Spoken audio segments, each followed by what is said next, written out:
Lagarde is going to be joining us, and we are looking forward to talking to her as well about this. But I'm going to start with Adam, if you could, to sort of help us set the table, to give us some historical context to this moment, because there are some remarkable parallels. We are going through a remarkable boom right now. Some of it's technology-related. There was a technology-related issue then. There were all sorts of monetary issues then. Tariffs, which came a little bit later, but you can start to see what that looks like. Thank you so much. It's a real pleasure to be here, and I do want to express my thanks to Larry Fink for putting on this Davos the way he has. It's been quite an extraordinary experience, a real privilege to be here. And yeah, I want to take up exactly where you left off, Andrew, because I think you're right. I don't think we should be in the business of doing automatic repetition-type stories about history. I don't think that's how history works. Mark Twain's great line about history not repeating but rhyming is a useful one. And I do think there are various points in the 20s that are very pertinent to our current moment. One is the technological side. It really was a moment of a new era, especially in electrical technology, but also in mass production. So this is the era of Ford, quintessentially. This is when Fordism becomes a global phenomenon. And also a kind of social model. It's a high wage, high effort, high consumption bargain, which stabilizes, in the best case, high levels of consumption and the growth model of the 20th century. But I think more ominously, and I've really got Mark Carney's speech from yesterday, a really astonishing speech in my mind, is that one of the things we prefer to forget about the 20s is that it is, to most contemporaries, the first moment of unipolarity. This is the moment they think liberal power is triumphant. Why? Because the liberal powers won World War I. The 20s follow World War I, an epic revolutionary war, the first total war. And the powers that prevail are the powers that, in a sense, for a while still held the ring and the end of whose hegemony Mark Carney was talking about yesterday afternoon. In other words, the British Empire, the French Empire, and the United States. Two republics, the liberal empire par excellence, and Russia was their only ally, and it succumbs to revolution in 1917 and becomes a more radical power. And the basis for their power was money. It was finance. It was the dollar's hegemony in the 1920s that was supposed to anchor this world that was otherwise really fragile. So for me, the haunting evocation of the 20s is this was I mean collectively, people like us's first effort at stabilizing the world, and we failed at the politics, famously, at Versailles and in the League of Nations. We thought that a good substitute would be technology and finance, and for a while in the 1920s, that formula looked like it would work, because in the end, the gold standard system became an increasingly dollar-centered system. And the hubris and the failure of imagination and the failure of politics never provided the underpinnings for that structure. That was not a moment I expected to have in my life, to be speaking about the 1920s and have Madame Lagarde appear on stage. Little hubris. But the discrepancy between the power of economics, the power of production, and the reliance on money, and notably the dollar, and the failure in that context to build deep political connections, for me, is really what the 20s stand for. And that is why, for me, it's so resonant in the current moment, because the crucial power here is the United States. The crucial power in the 20s was the United States. Those new technologies were American. The money that mattered was American. And it's America that essentially for domestic political reasons, defaults on its hegemonic obligations. Madame Lagarde, I want to welcome you. Thank you for joining us. We're very happy to have you. And I would actually go to you if I could, just for a moment. Wait, just now. Just now. But I'll tell you why. Because you gave a speech back in the fall of 2024. And you said that you believed, actually, that there was a parallel taking place between the AI bubble in the 2020s and 1920s and 2020s. And you said, today, like back then, we are seeing setbacks in global trade integration at the same time as strides forward in technological progress. And we were trying to sort of put this moment in a historical context. And so I was hoping you could elaborate and explain what you meant by that. Very happy to. Thank you so much for having me, and I'm sorry I'm late, but initially it was scheduled at 9, and I had something really committed at 8:15, and I had to run from wherever I was. So, I trust that Adam went through the political similarities, divergences, and I don't want to venture there. What I meant in my speech, which was back in 24, so things have changed since that, and they have not changed for the better. What I meant to compare is the technological breakthrough that took place in the 1920s. Whether you look at the size and scope of the electrical grid, whether you look at the combustion engine and its developments, whether you look at the assembly lines that we're developing, those were technological breakthrough that took place in those years and decades. At the same time, you also had a stock market that was doing very well. And what we observed in the 20s, and maybe Adam, you went through that, is a significant change in the global trade. I wouldn't call it a collapse, but it went from 21% of GDP, roughly, down to 14% in a matter of a few years. So what we're looking at now is galloping digitalization of our economies, with a particular focus on artificial intelligence. We're seeing stock markets that are doing extremely well, particularly, well, not only in advanced economies, but also in emerging market economies. And we are seeing a fragmentation of geopolitics, more on that and to be continued, which is accompanied by an increase of the tariff, of the import and export restrictions in almost all categories of products. So, and this is unprecedented as long as WTO observes those restrictions. We're not seeing yet the collapse of trade in the numbers that I have mentioned. No. Not yet. It's still holding. It's declining a bit, but it's still holding. Question is that going to hold? But the key point that I would like to make, if you give me a little more time, is that the big difference between the 20s and now, in a way, which makes the current situation more unpredictable and probably more icy. I just came back from this cold out there, so icy is a good word for that.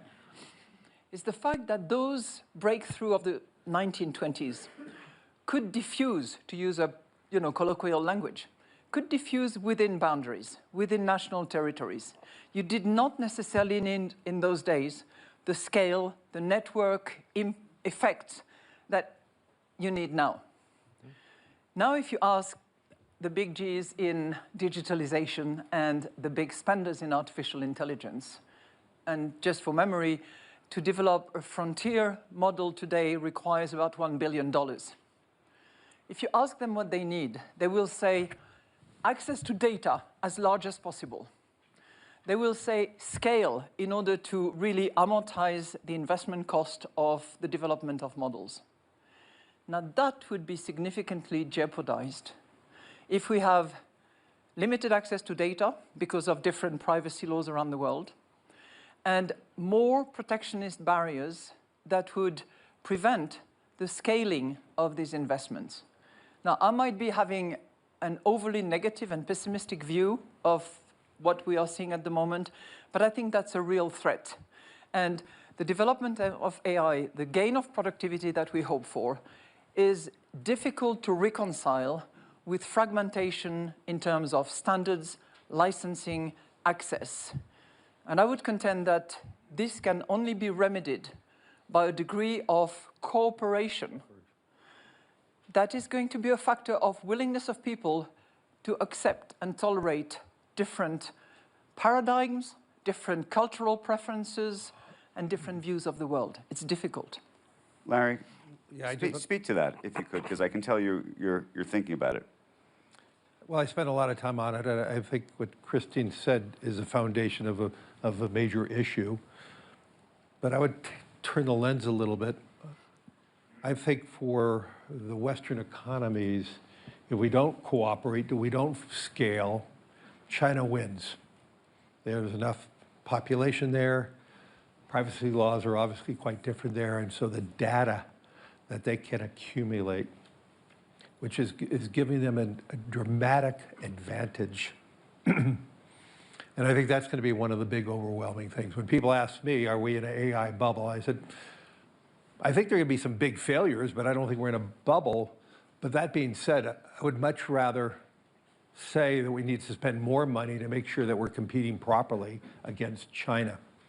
And so to me, all the issues that Christine has raised, they're there, they're obvious, they're things that we need to be addressing. Right now, we're at this point now where everybody believes there's going to be a massive J curve of demand for that information from AI. The key to that is making sure that the demand only comes if technology is diffused for more applications, more utilizations. If technology is just the domain of the 6 hyperscalers, we will fail. And so to me, it is, and we don't have enough information yet, the key, how fast we diffuse it, how quickly is it adapted and adopted, to me are going to be the 2 key characteristics. The parallels for me for 1929 and evolving into 2029, to me the big 2 factors that are, to me, the limiting factors are going to be, can we grow our economies fast enough to overcome our deficits? That's going to be one big issue, especially with the rising deficits of the U.S. And the 2, the capabilities of the capital markets to continue to fund these investments, to make the Western economies having the capabilities to have that J curve in the adoption of technology. Let me ask you, and let me go to Ken on this, and it's reflective, though, of something actually Larry's talked about over the past couple of years. Larry wrote a letter called The Democratization of Finance. That was a phrase used in the 1920s. There was a real effort to democratize finance, to raise funds from the public. There was a huge amount of debt that helped finance the decade. And I wonder how you think about this moment, and sort of when you think about the systemic risk of this moment, the concentration of AI, the debt that's financing some of it. I know some of the hyperscalers, obviously, enormously powerful and have extraordinary funds, but there is also a lot of debt behind all of this that's sloshing around. So, first of all, it's a pleasure to be on the gloom and doom panel. Yeah, We're not doom. You know that. 1920s were an extraordinary period. As I said at the beginning, it's not preordained that it has to end badly. The end note of the 1920s, which was, of course, the Great Depression, Andrew. So let's take a step back and talk about where we are right here, right now. The area of recklessness is the spending of governments around the world, who are all, with little exception, all spending well beyond their means. That's the recklessness of this moment in history. This is not a parallel to the 1920s in terms of the recklessness of the private capital markets. It's a story of the recklessness of government spending. Within the private sector, there's a huge question as to where AI will take us. And I was carefully taking notes and listening to what Larry has to say, or to what Madame Lagarde has to say, because this is one of the big issues of our moment. Will AI create the productivity acceleration that is honestly hoped for in Washington and in the halls of government around the world as a way to overcome the profligate spending that we're currently engaged in? Like, the world needs a savior. And the hope is that AI is the savior that we need for productivity. And the challenge with this is it may or may not be. We just don't know yet. Now, there's a tremendous amount of hype around AI. And in some sense, the large AI companies need to create that hype to raise the tens or actually hundreds of billions of dollars of investment that are going into the field. Like, you wouldn't be able to raise hundreds of billions of dollars. We'll spend, and Larry can probably correct me on this, but roughly $600 billion this year in CapEx for data centers in the United States. I think it to be larger. But does that mean that it's getting hyped up too much, or it's just the hype is required as a sales mechanism? Go ahead. First of all, so much of the data centers are being built for cloud. Right. And the big issue is going to be in terms of monetization of the spend. The data centers that are being built for AI requires more advanced chips. The question is, what is the lifetime of that chip?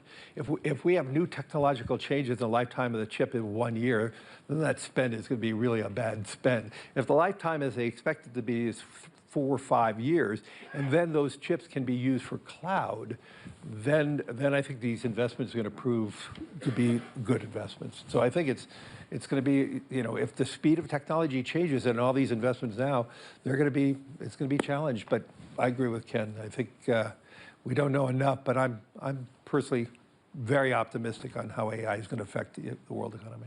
Madam Lagarde, can I ask you a question to take on the issue that I think Ken raised, just about the amount of debt in the system today? Not talking about corporate debt, but sovereign debt. And the reason I ask is, back in the 1920s, at least in the United States, there was a budget surplus. I believe there was actually a budget surplus in a lot of other countries as well, not everywhere, of course.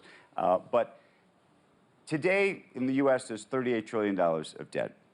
And the playbook that we all learned, actually, in the aftermath of 1929 is, what do you do when there's a crisis to stem it? You throw money at the problem. Ben Bernanke learned this and effectuated in 2008. We did it again during the pandemic. And the thing that I've always thought about is, the next time there is a panic of some sort, and there will be a pullback of some sort, whether the politicians say, well, we now have the playbook. We know what we're supposed to do. And we're going to write a check for $5 trillion because that's what we're supposed to do. Except that we keep wondering, is there some kind of invisible line in the bond market around the world that turns into a red line where the investor class says, we're not doing it anymore? And then, by the way, you get into sort of an austerity, vicious cycle. Two things. I'm not going to address your question right away because I want to come back to a point that was made by both Larry and Ken, I think. And I'm not denying that investment in artificial intelligence can be extremely net positive and will deliver productivity gains, the amount of which is questionable. And you have a spectrum that is quite large as to how much it will deliver. But I think that, to come back to my minimum cooperation needed for that, we also have to consider that it's capital intensive, energy intensive, and data intensive. And we have to be mindful of the three. In terms of energy intensity, what kind of energy is being used to manage data will matter. What the consequences will be on the people will matter as well.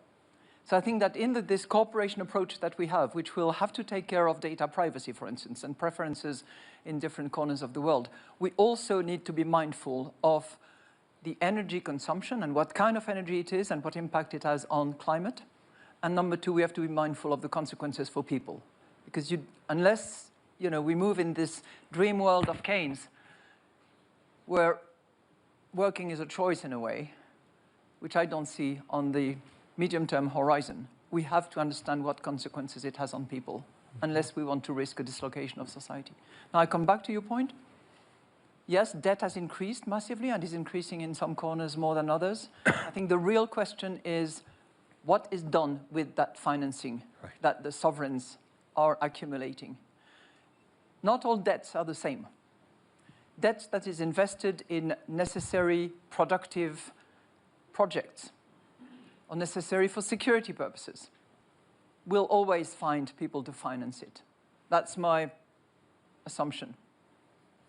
Debts that are not for productive purposes, that are not going to sustain growth on a sustainable basis, that will be far more difficult. So I'm not going to tell you that there is a red line. I'm not going to tell you that central banks will always be around either.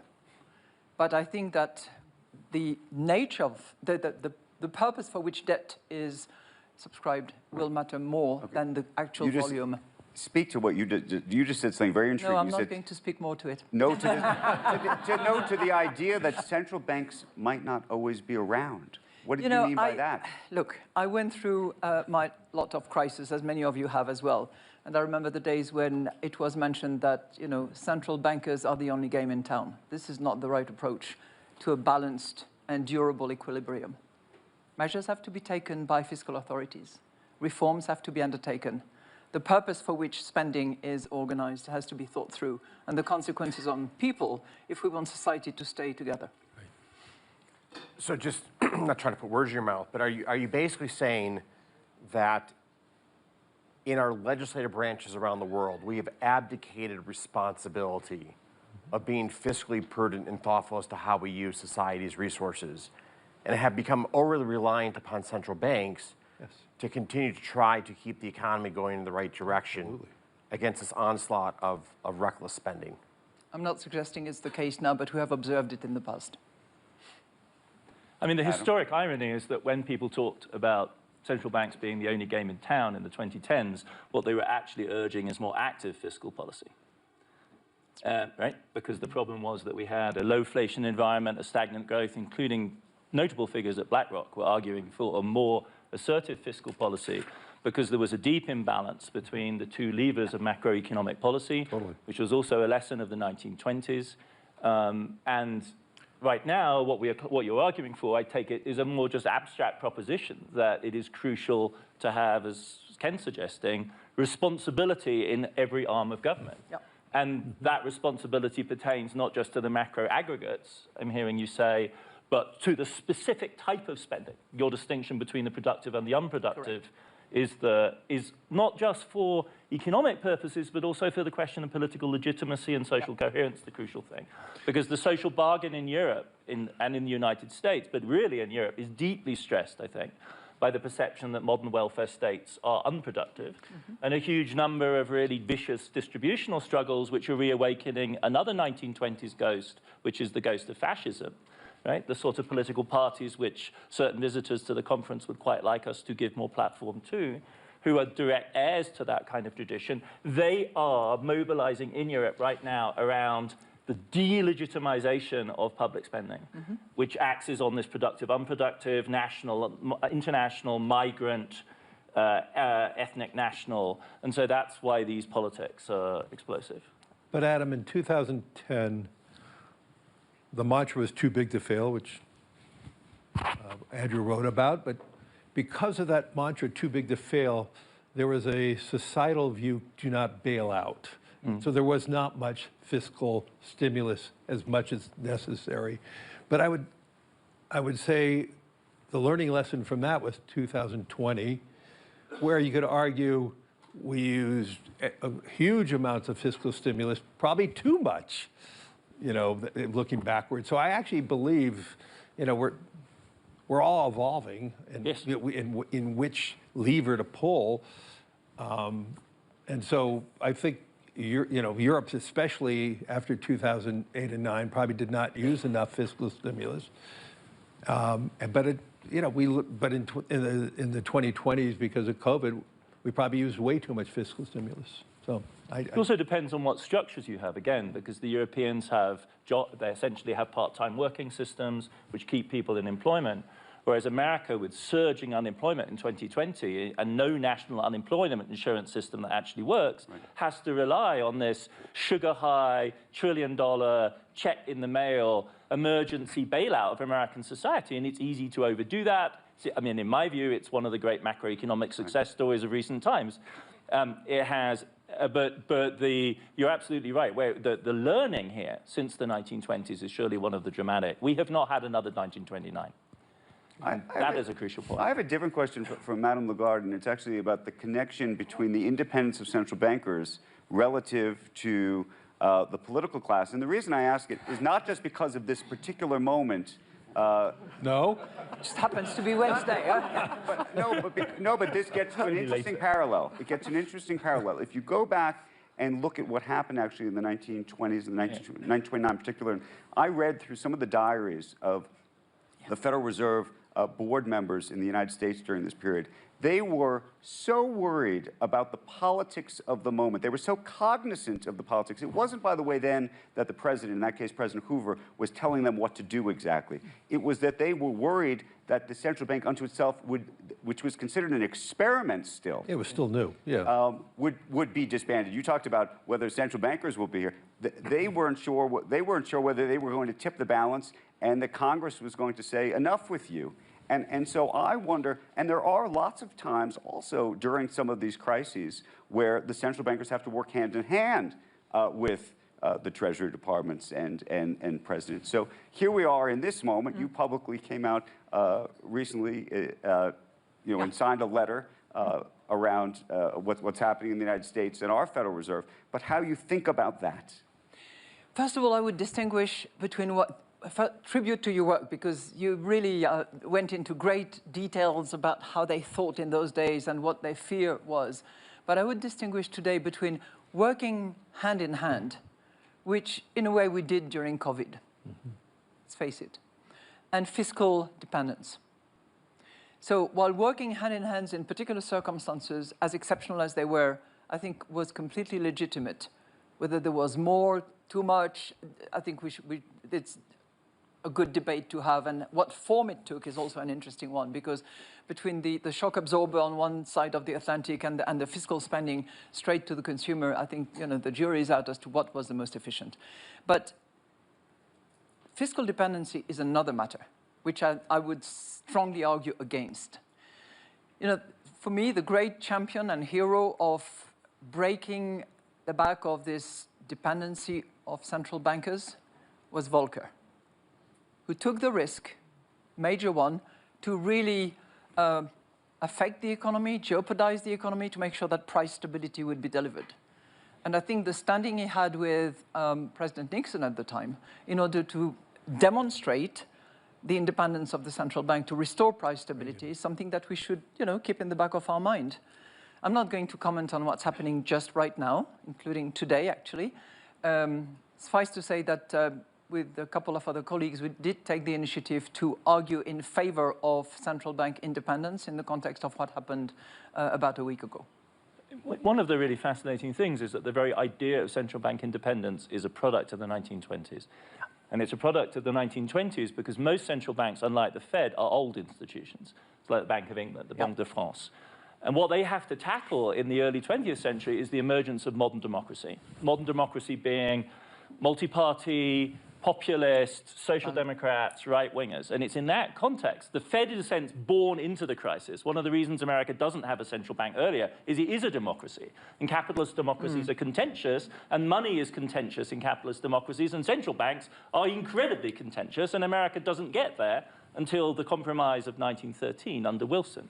Whereas the others, the British, the French, the Germans, of course, have to actually figure out what it means to do market-centered, finance-centered, bank-for-banks banking in an actual live social democracy. And it's out of that this notion, from the very beginning, it was always agonistic to populist democracy. From the 1920s onwards, like the phrase is Montague Norman's phrase, knave-proof, right? You want to make the central bank knave-proof, which has a certain resonance in the current moment, right? You need to make the central bank institutions proof against those kind of pressures.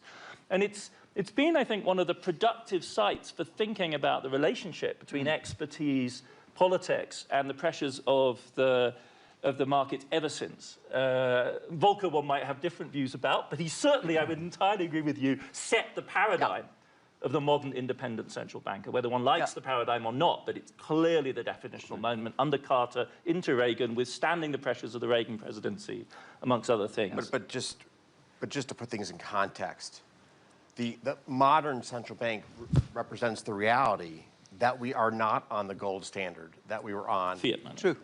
back 150 years ago. And I'm not advocating we should be on a gold standard. It's just a very different world. And then the second salient difference between today and going back 100 some years ago is that debt is ubiquitous. Yeah. And in a market economy where debt is ubiquitous, deflation is terrifying. Well, this is the reality after World War I in the 20s, though. Debt is ubiquitous. Debt to GDP levels in Europe are higher than they'd ever been before after World War I. And no one's on the gold standard after World War I. So in fact, they have to manage democracy, deal with 140, 150% of GDP debt, and figure out how you're going to do central banking. And amazingly, they opt for the gold standard. So it isn't then Britain, France, Germany, none of them are on the gold standard. Italy, in 1919, when the 20s begin, they all have to get back there by convergence with the US. This becomes the great clash between Keynes and Winston Churchill in the 1920s is, what price are we going to pay? This is the cross of gold moment. In America, it's William Jennings Bryan. In Europe, it's in the 1920s. What price are we going to pay for restabilizing?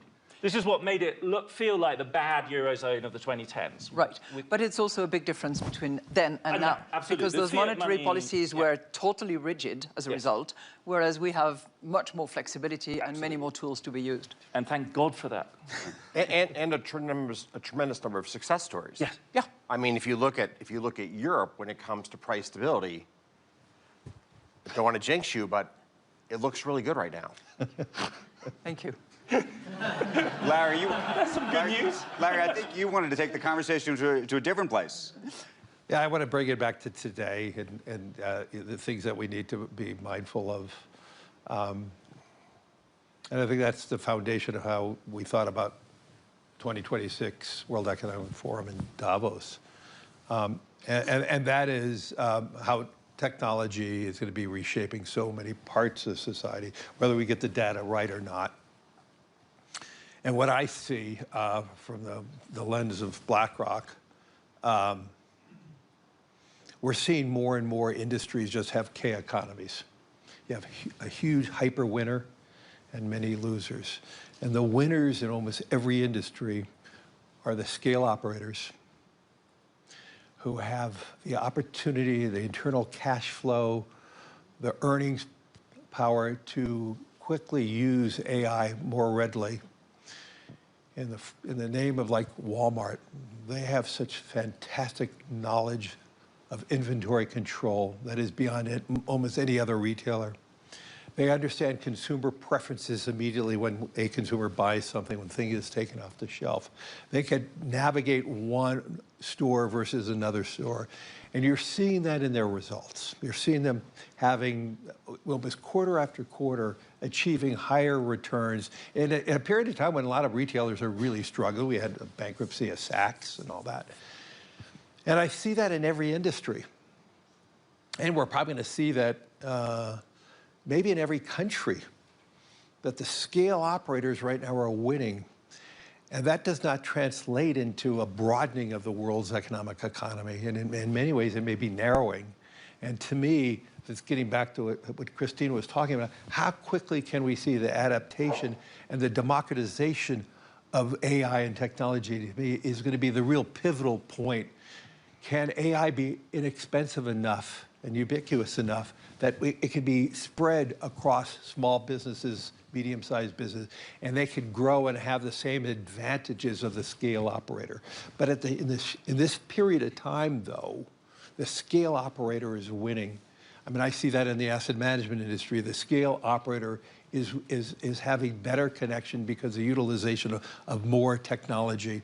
And I think that's just at the beginning stages. And it's going to represent some huge social issues. Can I just pivot for a moment and just throw one other big issue that happened, not actually in the 1920s, but technically in 1930, that I think is very much on everybody's mind here, talking about parallels, which is that in 1930, President Hoover, who had gone around so desperate to get votes to win the election in 1928, to get votes from farmers, that he pledged to them that he was going to implement tariffs. And 1930 comes around. We already had the crash of 1929. Every economist and banker went down to Washington on their knees and said, please don't do this. I beg you, do not implement these tariffs. And of course, because he had made this pledge to capture these votes, he said he needed to go forward with it. And then, of course, a year later, trade had fallen by 60%. I'm curious how you think about that in the context of where we are now. I imagine the president may even speak about tariffs later today. And also not just what happened in that moment when trade dropped by 60%, but how long it took for some of those tariffs effectively, and because of the politics, to effectively get unwound and moved us into a more global order that may be getting undone in this particular moment. Who wants to take that on? I mean, I hear Larry's steer to not say much more about history.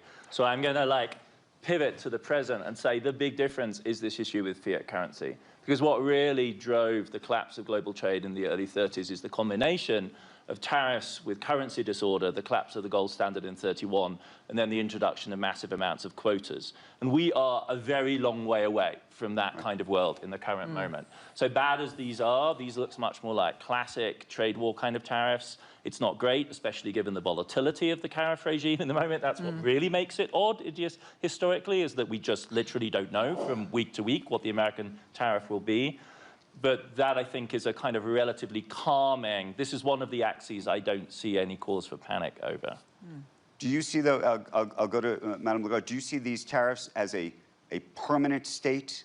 If we're all sitting together 20 years from now, would the tariffs that we're all living through today still be in place to some degree, and that splintering of what our globe looks like and the kind of conversations we have be? I certainly hope not. But let's see in 20 years' time. You might be here, I might not.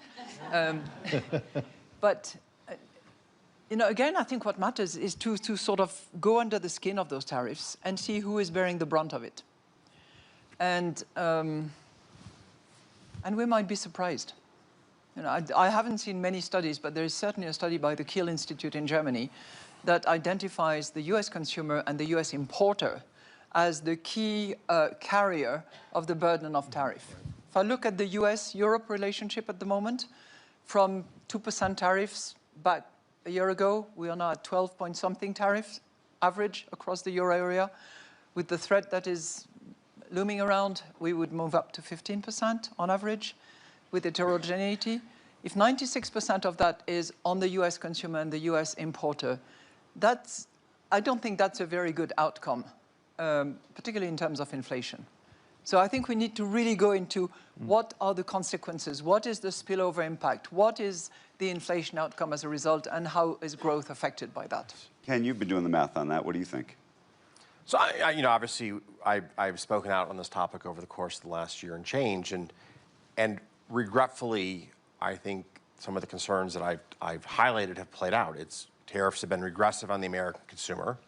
And we've seen the administration roll back tariffs on goods that directly touch the American consumer. Not all goods, but many goods they've rolled back tariffs on. Number two is who pays for the tariff, right? With any tax, and a tariff is a tax, there's always a question, who pays the tax? And in this case, it does appear there's been 2 or 3 studies that have been done that the incidence of this tax is falling on the American consumer and the American corporation, and not on foreign companies. And then, of course, cronyism is a constant fear with tariffs, that you create an environment where the company most connected to Washington is the company that curries favor. And that puts small and medium enterprises at a real disadvantage. And I'm going to touch on a point here to go back to your commentary about the rise of these very large, successful businesses. Most of them started as small enterprises in our lifetime. Right. The person to my right runs the world's largest asset manager.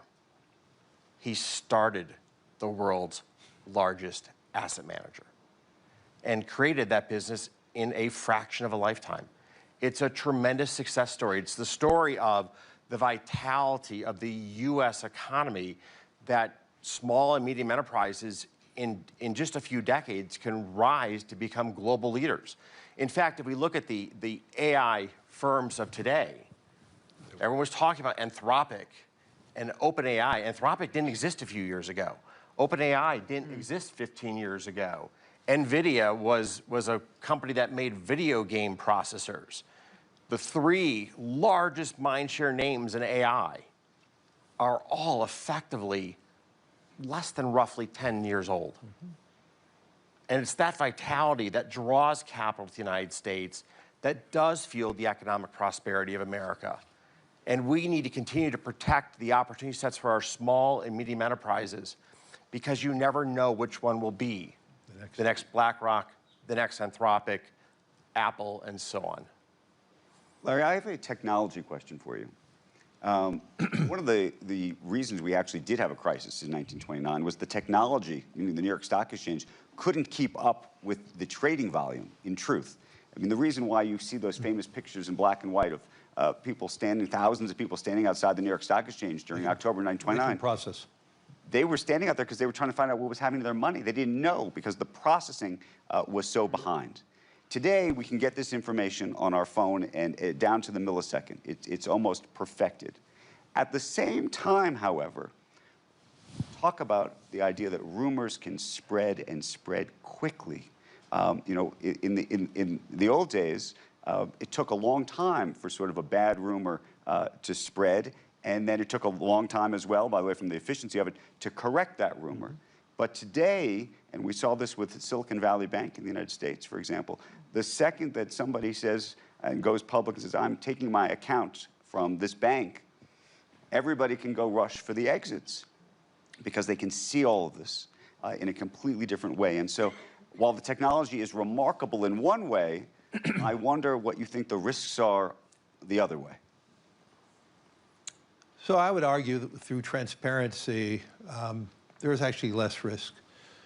I think Silicon Valley was a poorly regulated bank.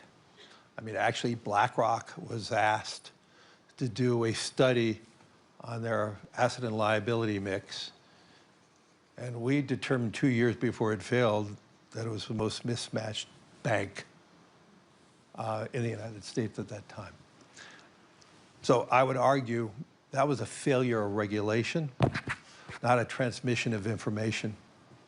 I truly believe, as you talk about other things, I mean, the transmission of information is processed. Yes, we have daily volatility that can be quite extreme at any one given time. But one of the things that we all forget, in 2025, if you pick the first date of each quarter, the 10-year Treasury moved 3 basis points. That's all it did. Each point, January 1st, you know, April 1st and on, the 10-year Treasury moved 3 basis points across, yes, but in between those quarters, there was huge volatility.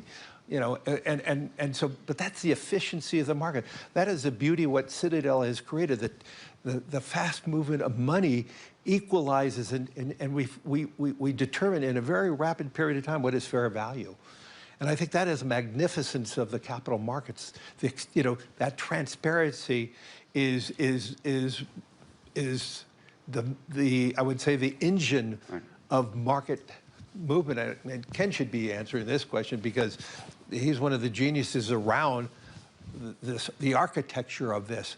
But I would say, getting back to technology for a second, I think the movement towards tokenization, decimalization is necessary. It's ironic that we see 2 emerging countries leading the world in in the tokenization and digitization of their currency. That's Brazil and India. I think we need to move very rapidly to doing that. We would be reducing fees. We would do more democratization by reducing more fees if we had all investments on a tokenized platform that you could move from a tokenized money market fund to equities and bonds and back and forth. We have one common blockchain. We will, you know, we can reduce corruption. So I would argue that yes, we have more dependencies on maybe one blockchain, which we could all talk about. But that being said, the activities are probably processed and more secure than ever before. We're going to go over time. Ken, real quick, when you think about the technology piece of this right now, I assume you think it's a lot better for society than worse. But I do wonder whether you think the technology piece of this represents a risk that we should even think about. The technology of our financial markets or technology writ large? Technologically writ large. I mean, the financial markets, I think, are a lot safer because of Look, there's a simple, you know, everyone talks about how difficult this moment in history is. Okay. You can live your life you have today or be born as the King of England 200 years ago. Which life would you rather have? What comes next? Depends on whether you... Final word. Adam, Final word to Madame Lagarde. We're out of time. Depends on whether one's you or not. In history, what year do you think we really are in? What is the closest analog? You know, I'm reminded of a quote by Hamilton to King George. What comes next? I think that's what we all wonder. What comes next? But I think we bear all responsibility for what comes next. And my minimal cooperation is the plea that I would put. on the table right away. Madam Lagarde, Adam, Ken, Larry, thank you for the conversation. Appreciate it very, very much. Very much. It was good.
Mr. President, dear friends, it's really a great honor to welcome you back to our annual meeting, Mr. President, at a defining moment for the global community.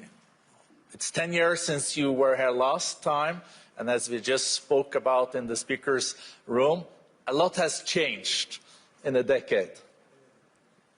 Mr. President, under your leadership, Egypt has remained an anchor of peace and security in a deeply turbulent region. Egypt has played a critical role in supporting efforts towards the ceasefire in Gaza, including through the Sharm el-Sheikh peace declaration, and has consistently advocated dialogue and political solutions for the whole Africa. At the same time, Egypt is consolidating its position as a globally relevant economic and investment hub. With a population exceeding 110 million and a strategic location linking Europe, Asia and Africa, Egypt occupies really a unique place in the global economy.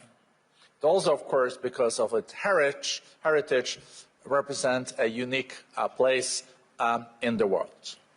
Your ambitious reform agenda, Mr. President, centered on private sector-led growth and the objective of achieving its highest contribution to the GDP by 2030, sends a strong signal to investors and partners alike.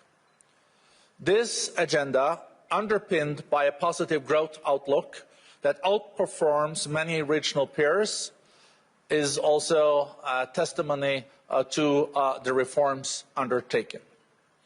In support of this, we are particularly at the World Economic Forum pleased to also then announce, in collaboration with His Excellency, that we will convene under your patronage a business-focused country strategy meeting in Egypt in the autumn of 2026. So we do expect to see all of you in Cairo in the fall. Mr. President, your participation today reflects Egypt's dual role as a guarantor of regional stability and rising economic force. We're very much looking forward to your speech and for a dialogue. Mr. President, welcome.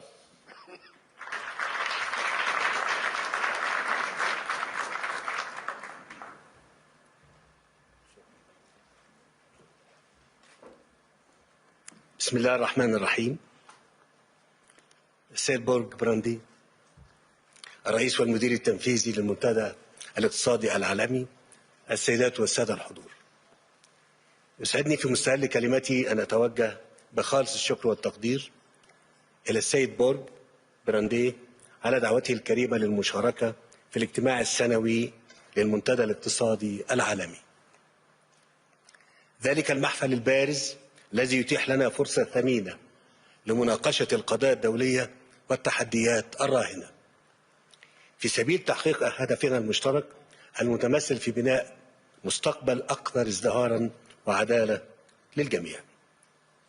إن عالمنا اليوم يواجه تحديات جسيمة أمام مسيرات التنمية، ويشهد تحولات عميقة في أنماط التعاون الدولي إلى جانب تصاعد دور الأدوات المبتكرة القائمة على التقدم التكنولوجي والتحول الرقمي وتطبيقات الذكاء الاصطناعي.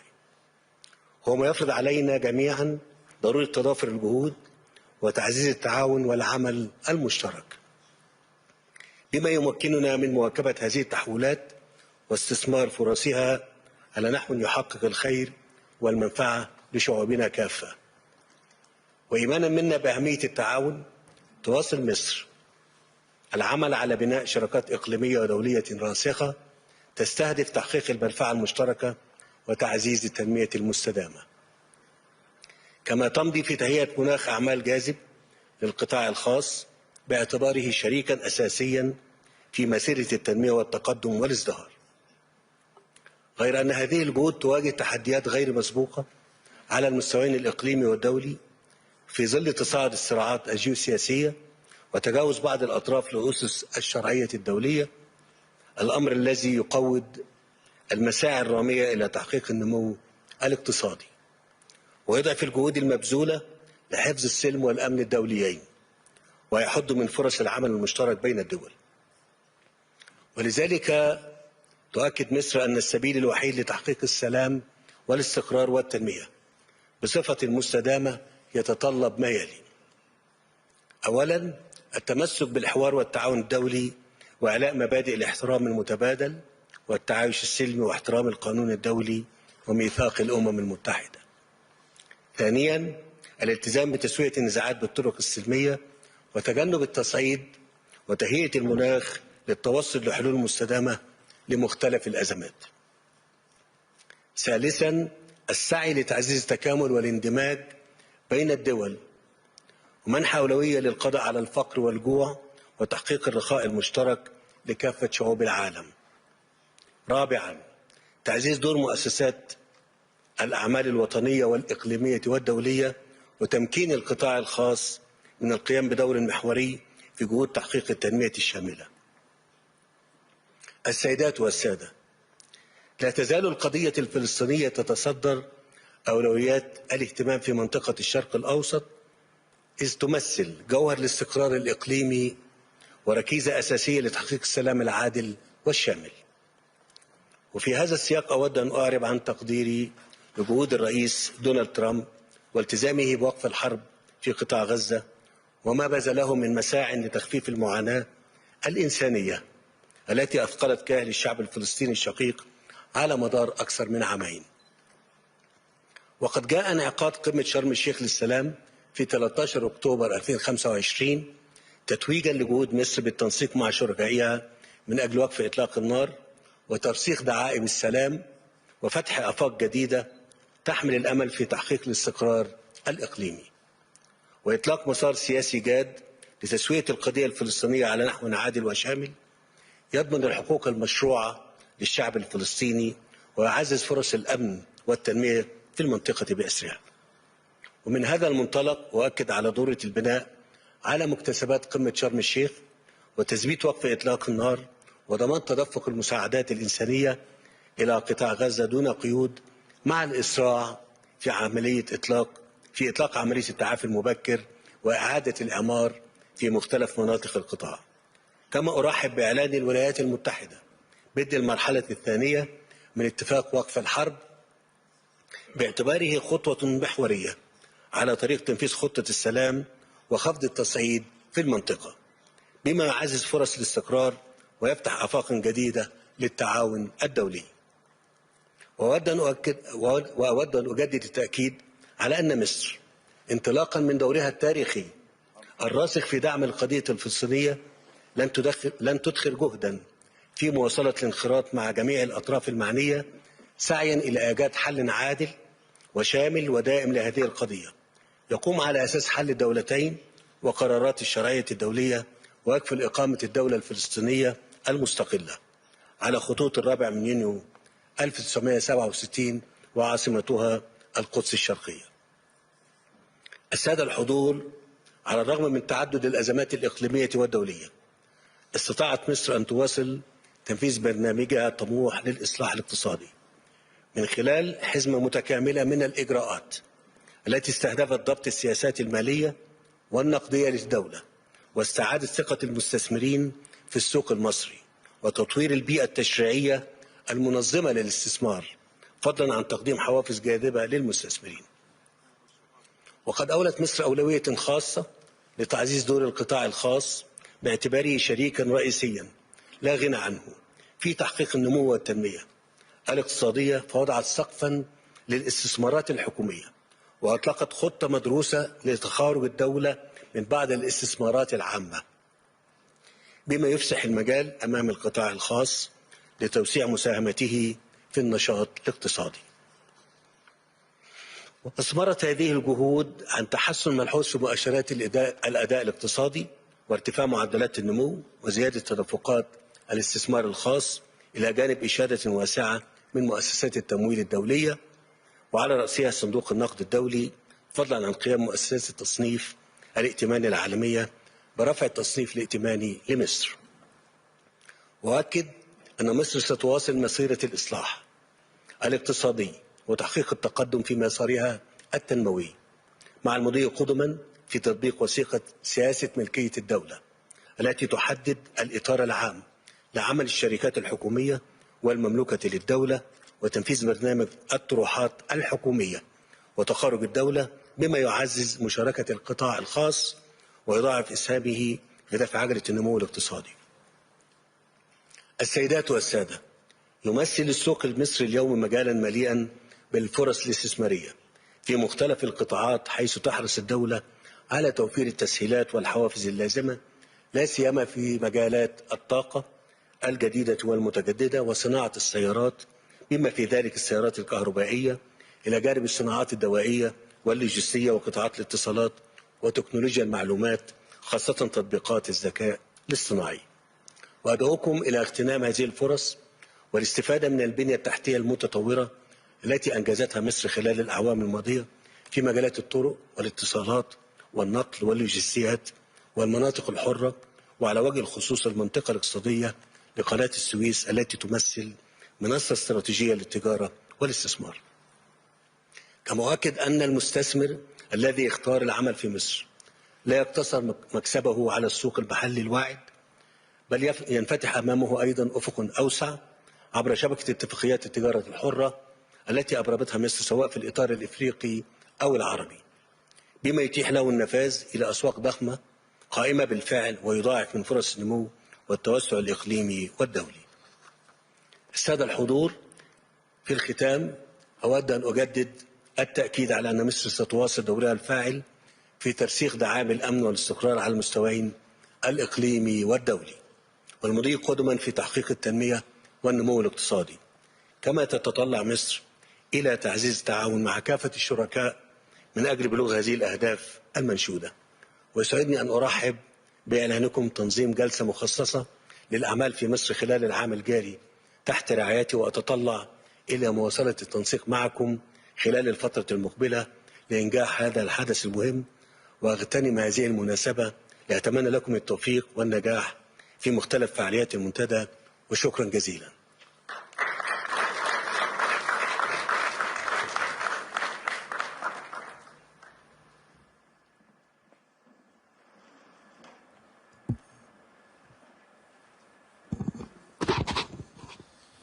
Mr. President, thank you so much for your speech.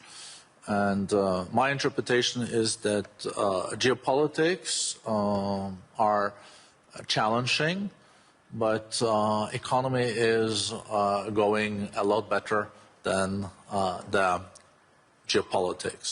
But if you look at the region of Middle East and North Africa, the MENA region, how do you interpret from the Egyptian side what is now unfolding? And how do you think we can move more decisive towards peace and reconciliation moving forward?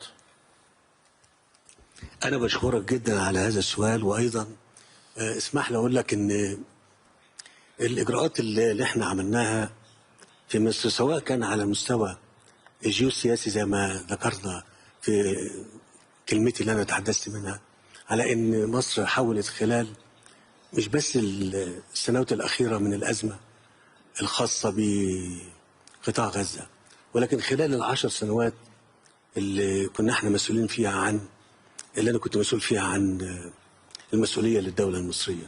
احنا كنا حريصين على أن مصر تكون عنصر استقرار في المنطقة اللي بتعاني من بعض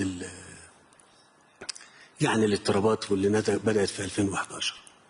واحنا ما نسيناش واحنا بنعمل ده ان نكون عامل الاستقرار. احنا كنا عارفين كويس ان احنا لابد ان احنا نبذل جهود كبيرة جدا على الصعيد الاقتصادي في مصر لتجهيز الدولة عشان يعني تنطلق في هذا المجال لتحقيق أهداف التنمية المستدامة اللي احنا وضعناها حتى 2030.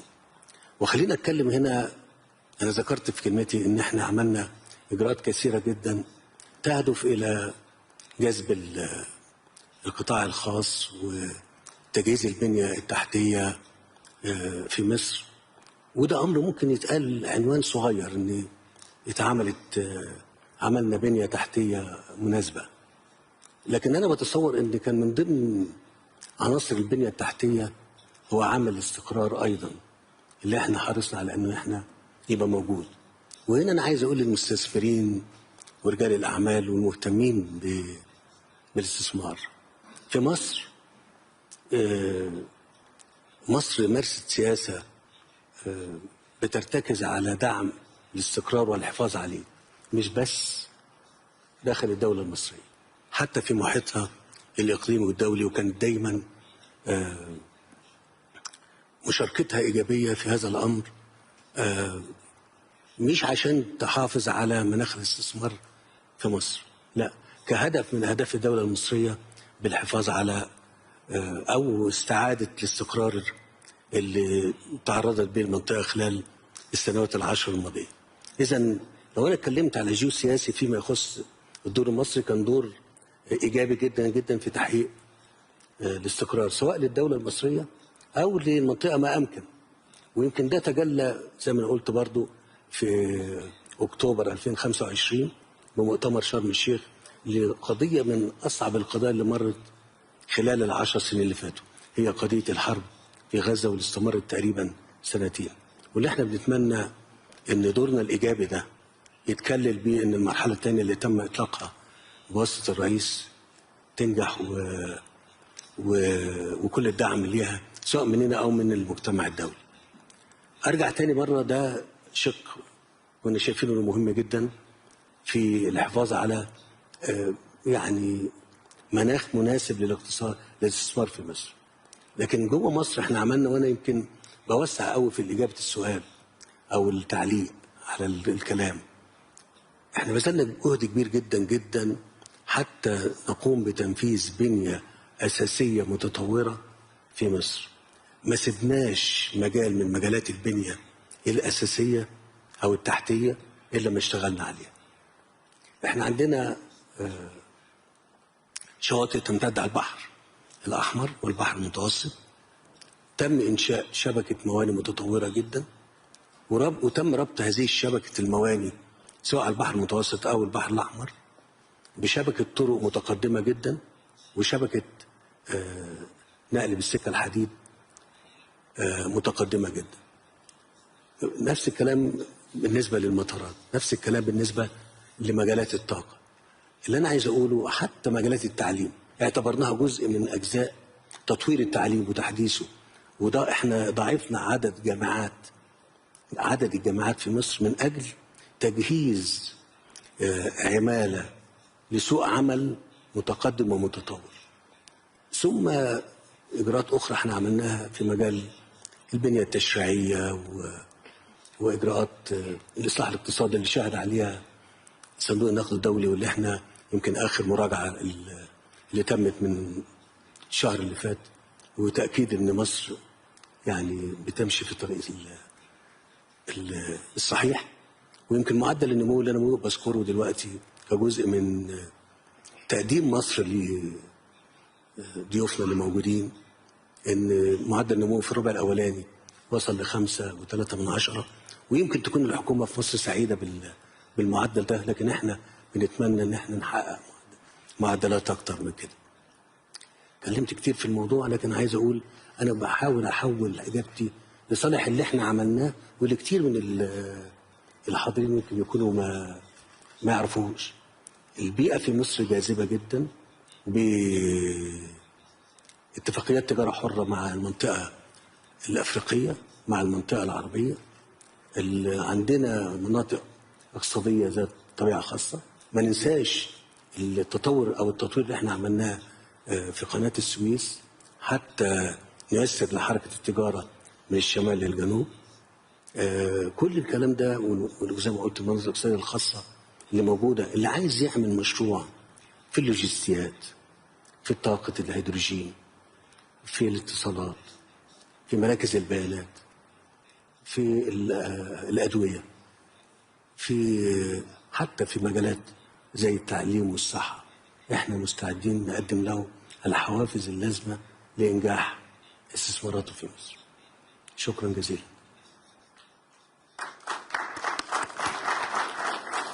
No, thank you so much, Mr. President. I think this gave like an excellent overview of the region, but also the reforms. We have a few minutes left, so I would like to touch on two things. Let me start with maybe the easiest. It is how Egypt is now also, with the reforms you mentioned, adjusting to the new economic reality. Because since last time you were here, a decade ago, no one spoke about artificial intelligence. There were almost no electrical vehicles. Things are changing very much, and the growth in the years to come will be strongest in digital trade and in these new technologies. And how do you prepare Egypt for that? I think you already touched on some of the reforms there that will apply, but just to also focus with such a young population, I guess you also have big opportunities because this young generation is very tech savvy. صحيح. أنا بس عايز أقول إن إحنا في مصر الخطة كانت خطة شاملة لإعداد الدولة مش يعني لجذب المستثمرين وأيضا للانطلاق للمستقبل. فأنا المجالات بتاعت الذكاء الاصطناعي وموضوع السيارات الكهربائية ومجالات أخرى كتير أيضا احنا بنتحدث عنها. احنا اتكلمنا على ان احنا على سبيل المثال في تجهيز الدولة كبني أساسا اتكلمت عليها سلفا، يعني بقول تاني ان احنا عملنا حوافز للمستثمرين في المجالات اللي احنا بنستهدف ان هي تاخد قوة دفع اكبر، ان احنا حاولنا يكون لدينا الطاقة اللازمة عشان تنجح هذا المسار. والطاقة اللي انا بقصدها مش طاقة فقط طاقة كهربائية مثلا اللي احنا ضاعفناها، لكن انا بتكلم على طاقة اعداد جيل من الشباب في الجامعات المختلفة في علوم الذكاء الاصطناعي والاتصالات والرقمنة، تهدف إلى أن يكون عندنا، احنا بالمناسبة لدينا أكثر من 30 مليون شاب وشابة أو في التعليم، 25 في التعليم الأساسي وتقريبا من 4.5-5 مليون في التعليم الجامعي. وبالتالي الفرصة عندنا فرصة كبيرة جدا جدا من خلال الاهتمام بأن احنا نجهز جيل قادر على أن هو يستوعب التكنولوجيا ويشارك فيها، ويبقى لو في مجالات بنهدف ان احنا نبقى نحقق فيها طموح كبير حتى 2030 يبقى الشباب ده قادر على ان هو يشارك ويساهم فيها. وبالمناسبة سوق التعهيد في مصر من أفضل الأسواق اللي موجودة أو المشاركات اللي موجودة على مستوى العالم تقريبا، وإحنا بنطمع إن إحنا ندخل في مجالات أكتر من كده أكثر تقدما وأكثر تخصصا في هذا المجال.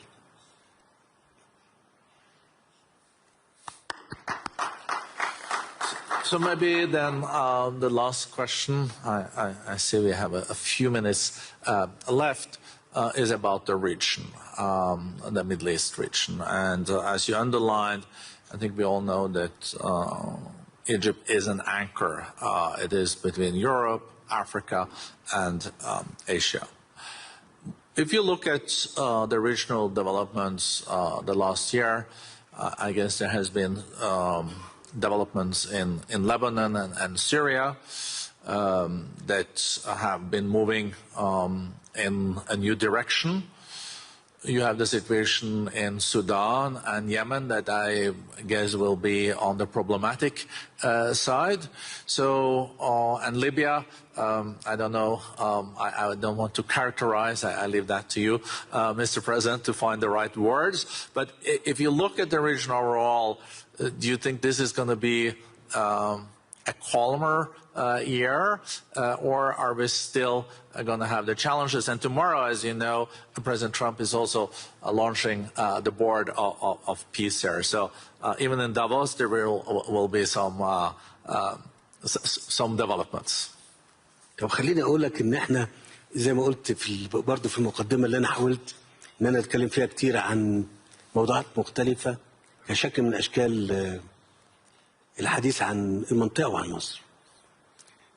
خلال 10 سنين، ويمكن دي السياسه المصريه امتداد لسياسه مصريه سابقه، كانت دايما مصر بتؤمن بعدم التدخل في شؤون الدول، وان هي بتدعم دايما ان الدول اي دول بما فيها دول المنطقه طبعا ان هي تبقى بتعتمد على المؤسسات والاجهزه الوطنيه فقط في اداره الدوله. لان احنا كان لينا راي وتصور ان دايما لما بيكون في مثلا ميليشيات او جماعات مسلحه موجوده في دول بتؤثر بشكل سلبي، ودي النتيجه اللي احنا بنشوفها وشايفينها دلوقتي في دول من غير ما اسمي اسماء عشان ما نعملش Please feel free. يعني ما هو في الفري معاك، لكن انا عايز ابقى في الفري معاهم هم. لكن خلينا اقول يعني انا برى ان الامور في لبنان بتصير مش بس في طريق جديد، انا بتكلم ان هي في طريق سليم، هو طريق جديد وسليم. واتمنى من في لبنان انها خلال الفتره دي تجد السبيل لتحقيق الاستقرار الكامل والنمو بالدوله اللبنانيه اللي احنا اتعودنا عليها خلال سنين. في بدايه شبابي كانت لبنان هي محط انظار الشرق كله، فارجو ان هي تعود مره ثانيه. برضو التطورات اللي في سوريا بتؤشر الى ان الامور بتسير في اتجاه اتمنى ان هو يستقبل بان كل اطياف او اطراف الدوله السوريه تبقى بشكل او باخر موجوده داخل يعني هقولها بطريقه تانية انه لا يستثنى احد من الحوار ومن المشاركه السياسيه في الدوله السوريه. الدعم اللي موجود مننا لكل الاشقاء في ليبيا، في سوريا، في اليمن، في السودان، في الصومال، لاي دوله في منطقتنا، هي الحرص على الحفاظ على الاستقرار واستعادته. عدم التدخل في شؤون الدول، لان كل دوله لها خصوصيتها واحنا بنحترم هذا الامر حتى لا تتعقد الامور اكتر من اللازم.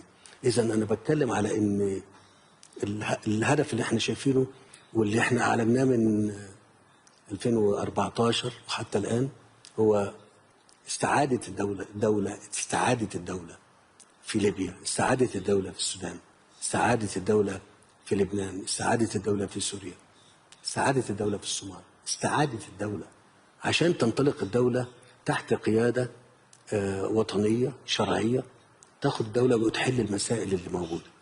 فمصر دورها، وانا مش بقول كلام العالم كله عارف ده كويس، دور ايجابي جدا جدا في محاوله تحقيق الاستقرار في المنطقه المضطربه ديت.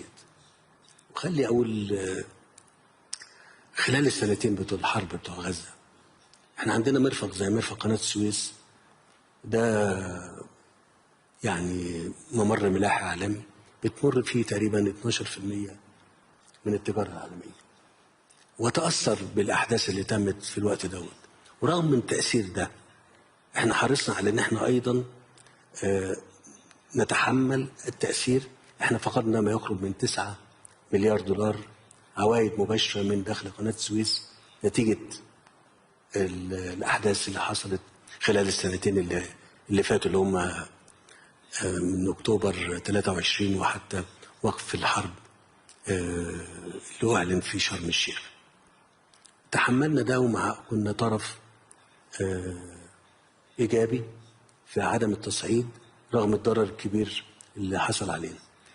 هذا الأمر أيضا يعني في قطاع غزة مصر كان دورها إيجابي جدا جدا في محاولة لإطفاء الاقتتال والحرب اللي موجودة طوال مدة الحرب، إدخال مساعدات، محاولة لتخفيف من آثار الحرب وإيقافها، كانت مشاركة إيجابية. وده السياسة المصرية هي سياسة تتسم بالإيجابية والحرص على الاستقرار على المستوى الوطني، على المستوى الإقليمي، على المستوى الدولي.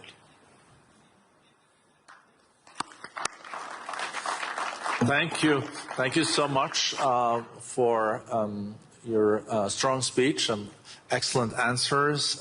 I hope there will be not 10 years before we can wish you back to Davos. Mr. President, things have changed, but as the President said when we spoke, not the weather. So thank you again, and big applause to President El-Sisi.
Can Europe defend itself?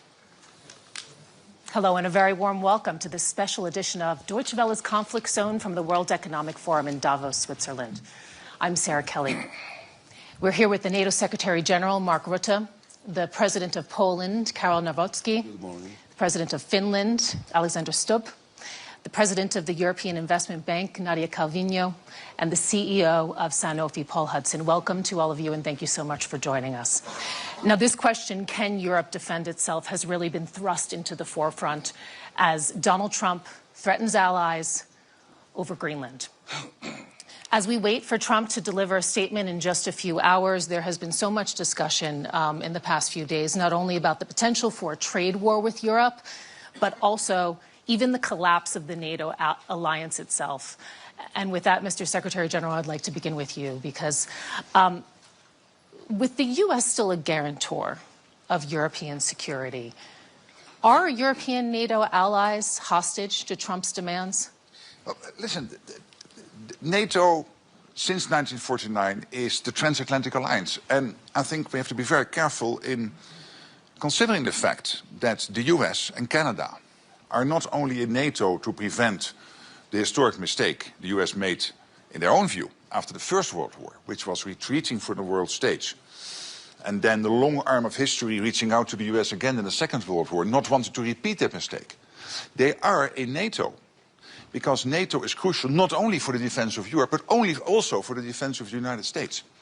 For the United States to stay safe, you need a safe Arctic, a safe Atlantic, and a safe Europe. And all the military and all the politicians in the US know this, and we really have to be mindful of this. So when the question is Europe safe? Yes, Europe is safe because of what Europe is doing itself within NATO, but also because we have that strong transatlantic relationship. But we know the history, we know the stakes. Let's talk about the current dynamics, and I'd like to ask you, for perhaps a bit of reflection here, did you ever think that you would ever see one NATO member threaten the territorial integrity of another? I mean, you have now the Prime Minister of Greenland telling his public an attack cannot be ruled out. Listen, my role as NATO Secretary General, when there is tension within the alliance, it has been there in the past between Greece and Turkey, there have been other moments when there was tension, then my predecessors always took the view that they should not comment on that in public. That's impossible. Why is that impossible? Because as soon as I do, I cannot any longer help to somehow, with others, of course, not me, only myself, but of course with other leaders, to basically diffuse the tension, to de-escalate, etc. That's why you will not hear me comment. You can be assured that I'm working on this issue behind the scenes, but I cannot do that in public. Sorry, no comments from me on Greenland. Well, sometimes behind the scenes comments do become public in various ways, as we've seen in the past few days. That's true. You've talked about security in the Arctic. No matter how you come out of this Greenland row, I mean, it really seems as if the dynamics have fundamentally changed within NATO. You have Macron saying yesterday, we are shifting to a world without rules. Hasn't all of this fundamentally damaged the foundations of NATO, the shared trust, the shared values? Of course, I see that there are these tensions at the moment. There's no doubt. Again, I'm not going to comment on that, but I can assure you the only way to deal with that is, in the end, thoughtful diplomacy. So statements from me will not add anything here. And when it comes to the Arctic, I think President Trump is right. Other leaders in NATO are right. We need to defend the Arctic.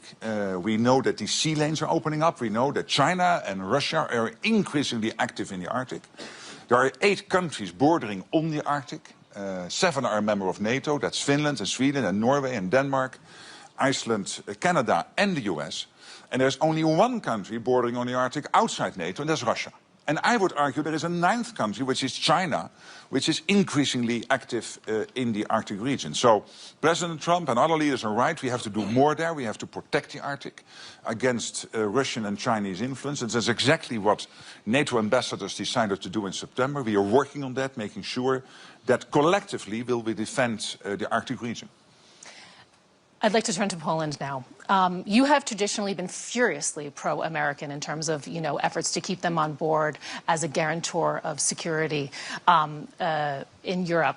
You've turned the term to the Greenland dispute, and again, this was a comment that I understand you made last week, a matter between the Danish Prime Minister and President Trump. Just briefly, do you still stand by that after everything that you've seen in the past days and weeks? Of course, United States of America are the most important Polish bilateral ally, but we also appreciate a lot NATO. We are the part of NATO, and we feel responsible for NATO. This is the biggest alliance in the history of 20th century. I think, like Mark Rutte, the NATO is stable, NATO is solidifying, but we of course recognize some problems about the Greenland. And I'm looking at the problem of Greenland from the strategic side. We have Chinese, we have Russian. We feel in Poland Russian threat for 3 centuries even, and we understand it at all in eastern flank of NATO.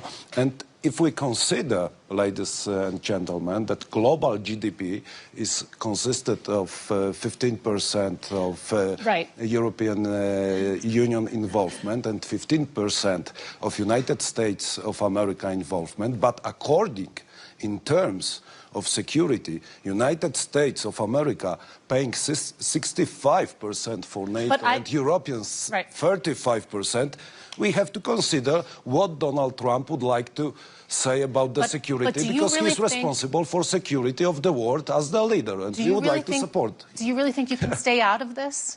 Do you really think you can stay out of this row? Do you really think that, isn't this the moment right now for solidarity in Europe? Isn't this key to a united and a strong response? There is the necessity of solidarity in Europe, but there is also the necessity of building the good transatlantic relations. And I think that transatlantic relations are very important. We know in Europe, Alex, all my European friends knows how many mistakes had Europe done after and before 2022, and Donald Trump tried to convince our European partners that we have to solidify, and his voice is very important because of the financial, because of the strategic, geopolitical point of view. I, of course, hope that it will be solved thanks to all partners on the diplomatic way, and How far are you willing to go to have good transatlantic relations? Does that mean giving the Americans Greenland, selling the Americans Greenland? How far should European allies go if the Americans do move on Greenland? We have 10,000 American soldiers in Poland. We buy American military equipment, which is the best on the world. South Korean is also very good, but American is... and Finnish tanks you buy. And Finnish tanks. A little bit of a commercial break here, yeah. We have the biggest army in East Central Europe. Poland increased the percent of GDP for military service almost to 5%. So we feel responsible for Poland. I believe in Polish soldiers, in our alliance, but United States of America, for all eastern flank of NATO, are very important ally. And those relations are also based on our history. This is the relation of values. We have common independence heroes in Poland and in United States of America. So I think that we should solve this problem on diplomatic way. Of course, I appreciate Denmark's voice is natural. It's our partner, Denmark. But I'm looking at the Greenland as strategic point in the geopolitical issue between free world, democracy's world, independence, and with Russia. President Stubb, I'd like to turn to you now because you, along with the Secretary General, have been known as the Trump whisperers. Now you're on the list being targeted for sanctions. You recently joined the NATO alliance. Is it just in time for its dissolution? No, not at all. I think actually we're in the process of creating a stronger NATO than we have seen since the end of the Cold War. this is pretty much NATO 3.0. Remember that after the end of the Cold War, a lot of NATO countries actually dropped their guard in terms of defense expenditure and capabilities, whereas a country like Finland, which stayed outside, didn't do that. We still have conscription. And speaking of the Arctic, we have the biggest military force of Arctic capabilities in the alliance. We have 1 million individuals, men and women, who've had their military training in Arctic conditions.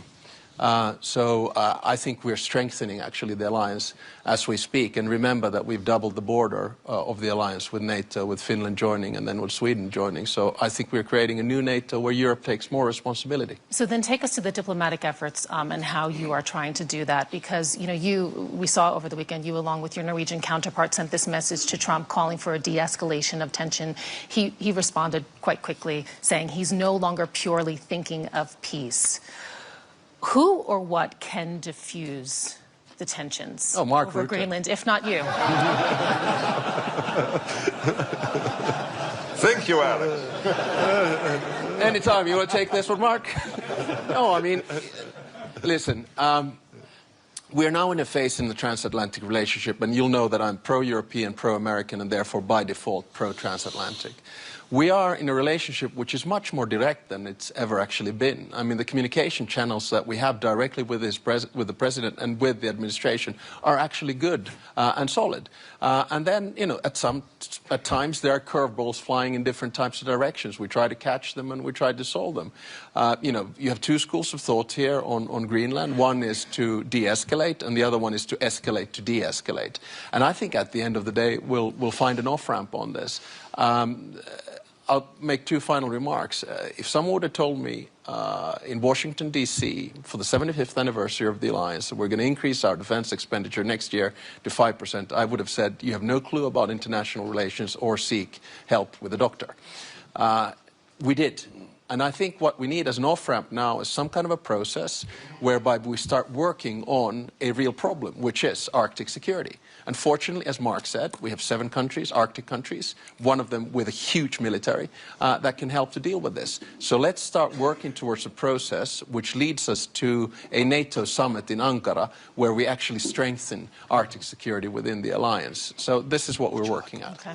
Nadia, I'd like to ask you about the money. This is a key point also to can Europe defend itself, which is the topic that we're discussing today.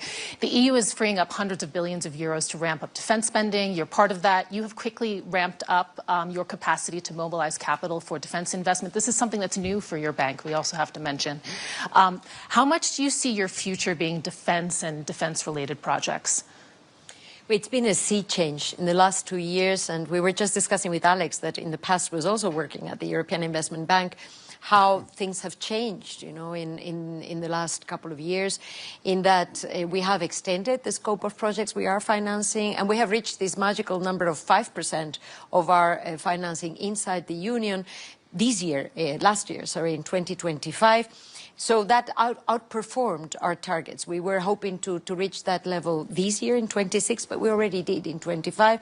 We have a very robust pipeline of flagship projects, a number of them in Poland, by the way. So that's European solidarity, actually supporting the defense of Poland on the eastern flank. And so my answer would undoubtedly be, yes, Europe can defend itself. Yeah. Paul, I'd like to turn to you also with that, because there's a role for the private sector as well here. NATO is treating medical preparedness as part of collective defense.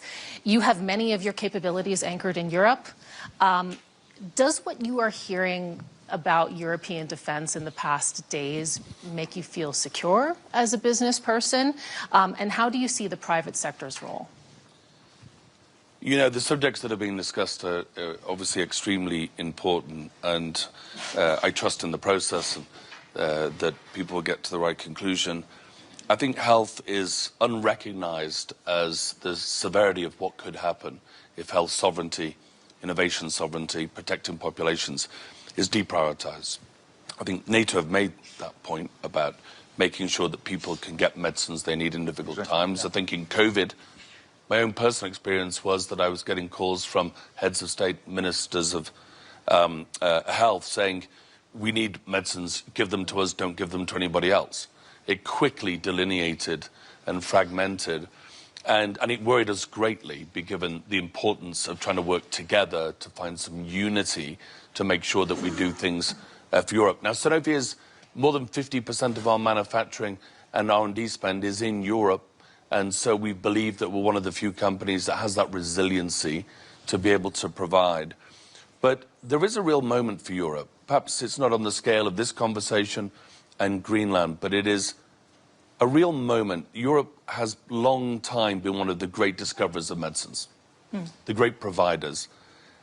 Pressure from Donald Trump on the price that is paid for medicines in Europe has put it into focus. And for the first time, China and the US publish more clinical papers, win more Nobel Prizes, discover more medicines than Europe. And Europe's slipping behind. And it's a moment. It is still in control. While I listen to this conversation, sometimes I worry that there's a lot to be managed, escalate to de-escalate. Europe, in particular, has health innovation and health sovereignty in the palm of its hand. And if it chooses to step forward, it can protect, it can innovate, it can compete. This is a moment not to be squandered. I'd just like to add something and kind of reset us a little bit. We're talking about can Europe defend itself, and something that's really interesting is that we have not said the word Russia or Ukraine, I think, so far in this conversation. And it just goes to show you actually how the conversation has changed. But I'd like to really take it back to now, defense capabilities, the spending that also we were talking about. Polish president, we know that you're already projecting to get to 5% of GDP this year.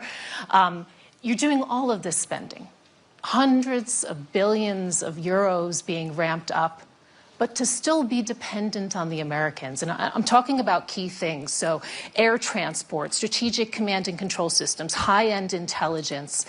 Do you get the sense, especially after the events of the past days, that Europeans are really in a state of urgency to quickly ramp up the ability to handle a protracted conflict without the U.S.?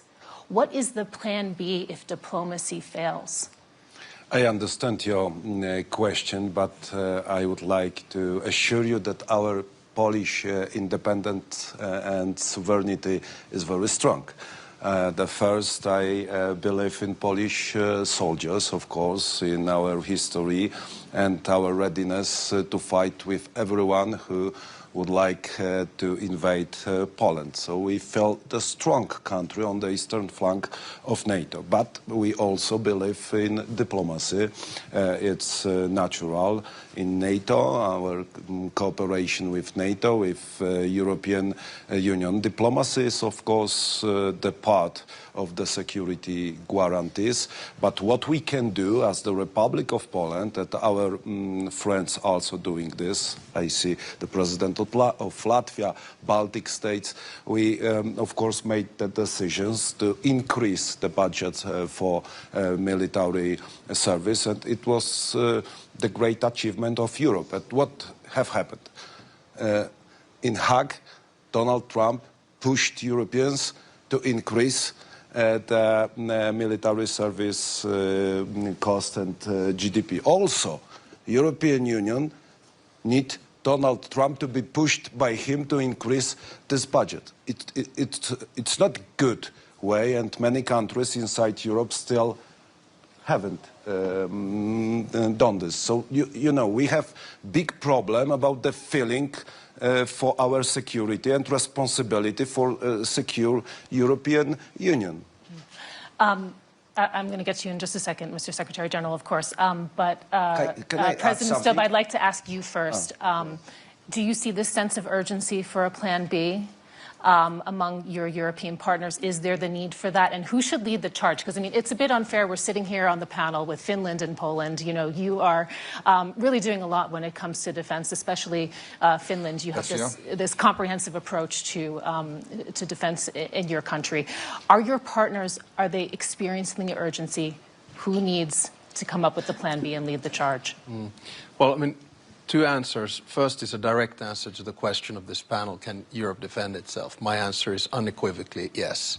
Without the Americans? Without the Americans. I mean... How? Well, look, But you're relying on them for these key elements. How would you do it at scale and at duration and at intensity? With an assumption that the United States would cut off completely any kind of work. Yeah. Well, if we look at the defense composure of Europe by and large, and a country like Finland, so how do we do it? We have conscription.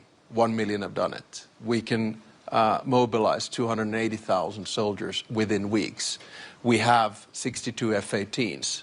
Your next question is going to be, do they fly without Americans? No, they don't. But do we trust that they will continue to fly because it's in the interest of America to do so? Yes. We just bought 64 F-35s. We have the biggest artillery in Europe together with Poland. We have long-range missiles, land, sea, and air. We don't have these because we're worried about Stockholm, right? So, the bottom line is that if you ask me the question that can the Finnish military defend itself against a Russian attack, the whole defense posture of the way in which you do it, yes, we can. But then the second question which you were alluding to, I think we also have to understand that you fight wars on the battlefield, but you win them at home. And that means that all of us need to focus more on comprehensive security. The civilian side of things. That's why we have civilian shelters for 4.4 million Finns. That's why we have a security of supply where we don't get into any kind of trouble with food shortages, energy shortages, or electricity grids, because we've got this. And this is the, I think, capability that a lot of European states need to do. My absolutely final point. It's all good and well to talk about percentages, but just remember, you don't fight wars with percentages. You fight wars with capabilities, and those you just need to have in stock. Do European NATO allies need to think more about having capabilities that overlap with the United States? Well, this is to hedge their bets. The NATO is constructed like this, that the US, Canada, and the European NATO allies were completely integrated. It doesn't mean that there is the US coming to the rescue of Europe or Europe coming to the rescue of the United States. We are working completely integrated. And for the protection of both the US and Europe, it's crucial that NATO is there. There was one big irritant on the American side with NATO. And the big irritant since Eisenhower was that they were spending, the US was spending, so much more than Europe was spending. Even today, the US is spending 3.5% of GDP on core defense. We are spending in Europe average 2% of defense. And here's my question to the audience. I mean, many of you, I know, criticize Donald Trump. But do you really think that without Donald Trump, 8 big economies in Europe, including Spain and Italy and Belgium, Canada, by the way, also outside Europe, would have come to 2%? In 2025, when they were only on 1.5% at the beginning of the year? No way. Without Donald Trump, this would never have happened. They're all on 2% now. Do you really think that in the summit in The Hague, as already Alex was saying, sorry, the president of Finland was saying, that we would come to an overall defense spending of 5%, including 3.5% in core defense, if President Trump would not have been re-elected as president of the United States? No way. It would never have happened. So again, I'm not popular with you now because I'm defending Donald Trump, but I really believe we can be happy that he is there because he has forced us in Europe to step up, to face the consequences, that we have to take care more of our own defense. And this is the thing. The Americans still have over 80,000 soldiers in Europe. They are still, including in Poland, in Germany, etc. They are still heavily invested in European defense. And yes, they have to pivot more towards Asia. So it is only logical for them to expect us in Europe to step up over time. And there is this plan already since Jens Stoltenberg, my predecessor, designed it, the NATO defense planning process, to over time make sure that Europe can take over more of these capabilities, of these core enablers from the US, to do more of the protection of the European continent. We're still having a strong conventional US presence in Europe, also going forward. And of course, the nuclear umbrella as our ultimate guarantor. But again, I'm absolutely convinced without Donald Trump, we would not have taken those decisions, and they are crucial, particularly for the European and the Canadian side of NATO, to really grow up in the post-Cold War world.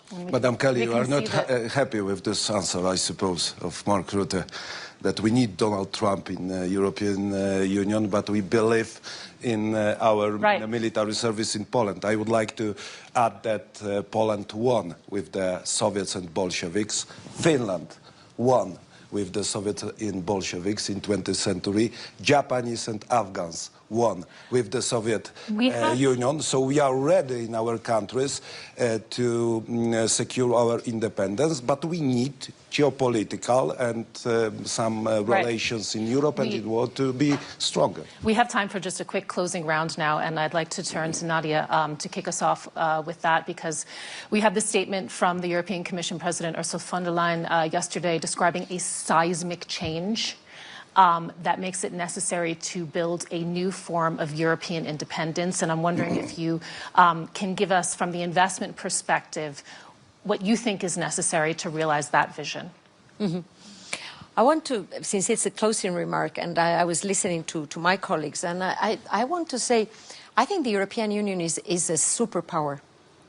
And I think we have to believe in ourselves and our capability. And I'm very happy to see three leaders that are really very self-assured, you know, because that's what I think we need, to speak clearly. We are a superpower when it comes to research, to health tech, to new technologies, to research centers, to universities. We are in quantum computing, we are in key technologies. We are not a defense superpower because the European Union is a project for peace. So it makes sense that we need some time to ramp it up. From the European Investment Bank perspective, we're all in to support Europe to be stronger in the world, but also to contribute to a peaceful world, a multilateral framework that actually can continue to provide us with win-win partnerships based on respect, shared prosperity, stability, because I think that that's, at the end of the day, what our children and grandchildren expect from us that are at the helm of important institutions at this historic moment for us. Paul, what do you think? What do you think is needed for this new form of European independence from your business perspective? I think it's a moment for us, again, what the Secretary General just said about defense spending, contribution to NATO. The President of the United States has done the same in healthcare spend in most of the European markets. In the UK, demanding in the UK to go from 0.3% GDP to 0.6% over a period of time to pay for innovation in the countries. You know, that's a really remarkable intervention or challenge from the President of the United States. I've been in healthcare 35 years. I'm having different conversations with heads of state and ministers of health, ministers of finance, on what it takes to be the champion for the innovation. One of the things you've got to do is give patients in your country access to the best medicines in the world. You can't want the manufacturing, want the research euro, but then not give it to patients. And I think that's a real issue. A lot of people are still struggling to understand that 54% of medicines approved by the European Medicines Agency aren't available to patients in Europe. Approved in Europe, for Europe, not available, because money is not being made available because there are other priorities. And we don't ever belittle the trade-offs. Draghi was very clear. Everybody read the report. Everybody understood it. My conversations with the Commission have focused on fair play between member states and not enough on competing with China and the US. I think the US is ready for the challenge because in the end, patients win with access to innovation. I think China is coming. China is going to launch 40% of the world's new medicines by 2030. 40%. And we're not having that conversation. Europe has all of the skills and capabilities, if prioritized, to get it done and to compete, not just to play fair, but to compete in the rest of the world. I want to turn to Poland now.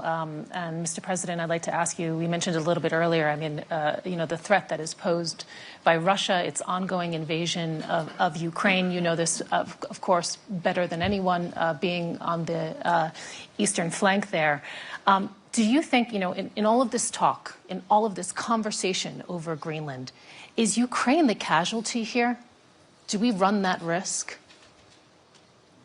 Can you repeat? I don't understand. Is Ukraine... The conversation has been dominated in the past week and days. Yeah, about Greenland. About Greenland. Yeah. Okay, and no. Where is the attention now on Ukraine? What could this potentially mean for Ukraine? What could it mean for the resources that they need so desperately in order to maintain this fight on the European continent? I think that Ukraine issue subject after the attack of Russian Federation is most important, not only for Poland and eastern flank of NATO, but for all free world. And I think that the problem around Greenland doesn't mean that we don't think about the Ukraine. We support Ukraine in Poland, in NATO, in European Union. United States of America supported Ukraine, and we have to consider this problem as the main problem in Europe nowadays. And I'm very happy that we are going, maybe slowly, but we are going to long-lasting peace in Ukraine. This must happen, I think. But I'm not afraid, Madam Kali, that the situation around the Greenland means that we forget about Ukraine. We understand the problem about the Ukraine and still feel the Russian threat. We are still in Eastern Central Europe under the Russian threat, and I think that we are in the middle of the hybrid war. This is the peculiar Soviet composition which we have known for 100 years. You know, this is the composition of a military force, information, disinformation, propaganda, and we are nowadays in the middle of hybrid war in the European Union. President Stubb, I'd like to ask you as well. The U.S. administration has made it very clear. We are in an era now of hard power, and they will wield it where they feel it is advantageous or necessary. You've said earlier that Europe can defend itself without the Americans. If it comes down... not exact, Mike, so that's not a quote. More or less, more or less. We'll go back to the transcript. Let's stick to the left on this one. Yeah. More or less, more or less. I love journalists. Stoop against us. But if it comes down to it, given the dynamics that we have seen here, does Europe also need to have the potential to defend itself against America? No, I mean, come on, let's not push the hypotheticals here. Let's get back to the reality of the situation, and let's put it back into perspective, and especially the war in Ukraine, which Karol there quite well mentioned. Look, what has Russia achieved in the past 4 years?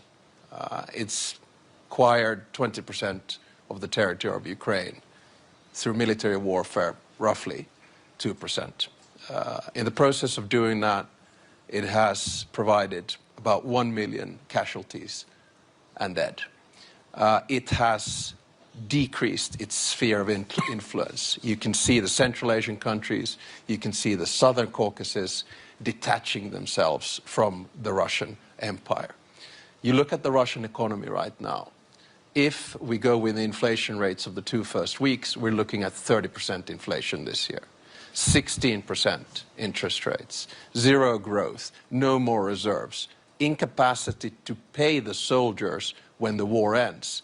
So I'm more worried about Russia's unwillingness to end this war because they cannot afford to do so than about Russia's capability to win this war because not end this war because they're moving ahead.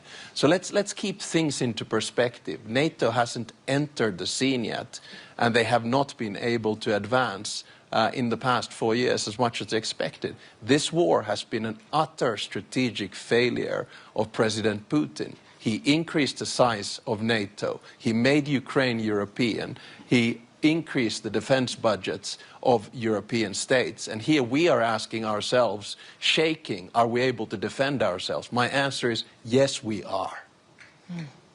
Secretary General. Yeah, absolutely. Secretary General, I'd like to ask for your remarks also on that point. We've been talking about can Europe defend itself. The question is how, and how that evolves also over the next years. Do you ever see a day where European defense doesn't have NATO as the cornerstone? No, I don't. And let's not forget the EU is great. It is 23 countries in NATO of the 32 are also in the EU. But it is only 25% of NATO overall GDP. 75% of NATO GDP is outside the European Union. Let's not forget. That's a fact. The US is by far the most powerful nation on earth. And the President of the United States is therefore the leader of the free world. And you cannot envisage NATO without the leader of the free world being an integral part of that organization. And nobody wants it. Not on the US side, not on the European side. He said last night in his presser that he was doubtful whether the Europeans would come to the rescue if Article 5 would be triggered. I tell him, yes, they will. And they did on the 11th of September 9/11 in 2001, when for the first and only time Article 5 was triggered. I have no doubt the US will come to the rescue here, we will come to the rescue of the US, and we need each other for our collective protection. You made a very good point. The risk here is that we focus, of course, on Greenland, because we have to make sure that that issue gets solved in an amicable way. But the main issue is not Greenland now. The main issue is Ukraine. And I agree with everything Alex Stubb was saying, but I'm also a little bit worried that we might drop the ball focusing so much on these other issues. Yeah. And as we speak, Russian missiles and Russian drones are attacking the energy infrastructure in Ukraine. We know that it is now minus 20 degrees in Kiev. We know that Ukraine can only take care of 60% of its own electricity. And yes, it is true, the Russians have lost in December 1,000 people dead. Not seriously wounded, dead a day. That's over 30,000 in the month of December. In the 1980s in Afghanistan, the Soviets lost 20,000 in 10 years. Now they lose 30,000 in 1 month. But they still continue the attack. They still increase the attack. And that means that if we Europeans here in NATO are thinking that because of the 90 billion the Commission has been able to bring together with the nations, or because the peace process is moving in the right direction, we can forget about the defense of Ukraine. Don't. They need our support now, tomorrow and the day after. And yes, great if there is a peace deal. Everybody's working on that. The Americans, of course, are leading that process. Great that the 90 billion is there, but that will only be there in March, April, May, whenever. So that still takes time. So I need the European allies to keep focus on this issue. And what I'm really worrying about is that because of the peace process and because of the 90 billion, we lose sight, and that in the meantime, Ukrainians do not have enough interceptors, have enough American gear particularly they need, because it is not any longer available in Europe, for them to defend themselves. So this focus on Ukraine should be our #1 priority. And then we can discuss on all the issues, including Greenland, but it should be Ukraine first, because it is crucial for our European and US security. I'd like to open up the conversation now to the audience. There's a very high-level audience, we have to say. I'm seeing the President of Latvia sitting in the front row. I believe I also spotted the Defense Minister of the Netherlands here as well. Hey, where is he? Right there. Wave hello. We'll be passing around a mic, and I would like to ask that you please stand up, and that questions are kept brief, because I see many hands going up. Thank you very much. I have a very short question to Secretary Rutte. There are negotiations about Ukraine, and I fully agree with you that Ukraine is the main challenge, and the Russia basically is the main threat. The question is, once we agree that there are some chances for the long-lasting peace, are we as Europe prepared for what would be next with Russia, with this aggressive approach, with a society which is still, through the disinformation, educated, let me say, with aggressive approach towards the West? What will happen with those thousands or hundreds of thousands of troops, capabilities, etc., if they won't be engaged in Ukraine? They won't just wait for the better, prosperous future. Are we ready as NATO to take this problem? Thank you very much. Yes, and a brief response, please. We are ready today, there's no doubt. But we have to be ready in 27 and 29 and 31. And this is why what we decided in The Hague to ramp up defense spending to this 5% was crucial. But we also have to ramp up the defense industrial production. And we're not doing it. Not in the US, not in Europe. We are not nearly producing enough. The fact that Poland, which is the closest ally to the US you can find, is buying in South Korea is because they cannot buy enough in the US or in the European and defense buying in Finland. In Finland, yeah, but also Finland. Yes, Alex, I love you, but you are not producing enough. Your defense industrial base has to ramp up, and you know it, so please spend time on that.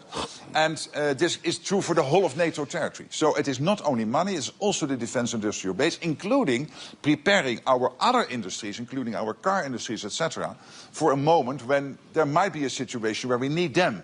Russia is on a war economy footing. They spend 40% of the state budget on defense. 200 billion a year, with a spending power with the 200 billion because of the structure of their economy, which is much higher than we can do in Europe. So we really have to be watchful here. Yes, we can defend ourselves today, but we have to deliver on the The Hague commitments. Not because of Donald Trump. Yes, it equalizes with the US, that keeps them in, but particularly because we have to defend ourselves. Okay. I think in the next round, perhaps we take 2 questions, and then we'll have them answered. See many. Yes. Sorry, my name is Andrea Malaguti. What do you think about the board of peace with Lukashenko and Putin for Gaza? Please, one more over here. NATO is 32 countries in the northern Atlantic, and I'm not commenting on things outside North Atlantic area. Sorry, I have too much on my plate already. Thank you. Margaret, could you please comment on Macron's speech yesterday here in Davos that was very honest? What is your reaction to it? I respect him a lot, and I'll see him later today, and I think he had a speech which was strong on Canadian values and what Canada can contribute to the world. At the same time, I would say this is very good, and Canada's back. When you look at NATO, they were spending 1.3, 1.4%. They got to the 2%. They have now a plan to reach the 5%. They're massively helping out with Ukraine now. So I could say since he became Prime Minister, NATO is really back in NATO, back in defending the transatlantic alliance.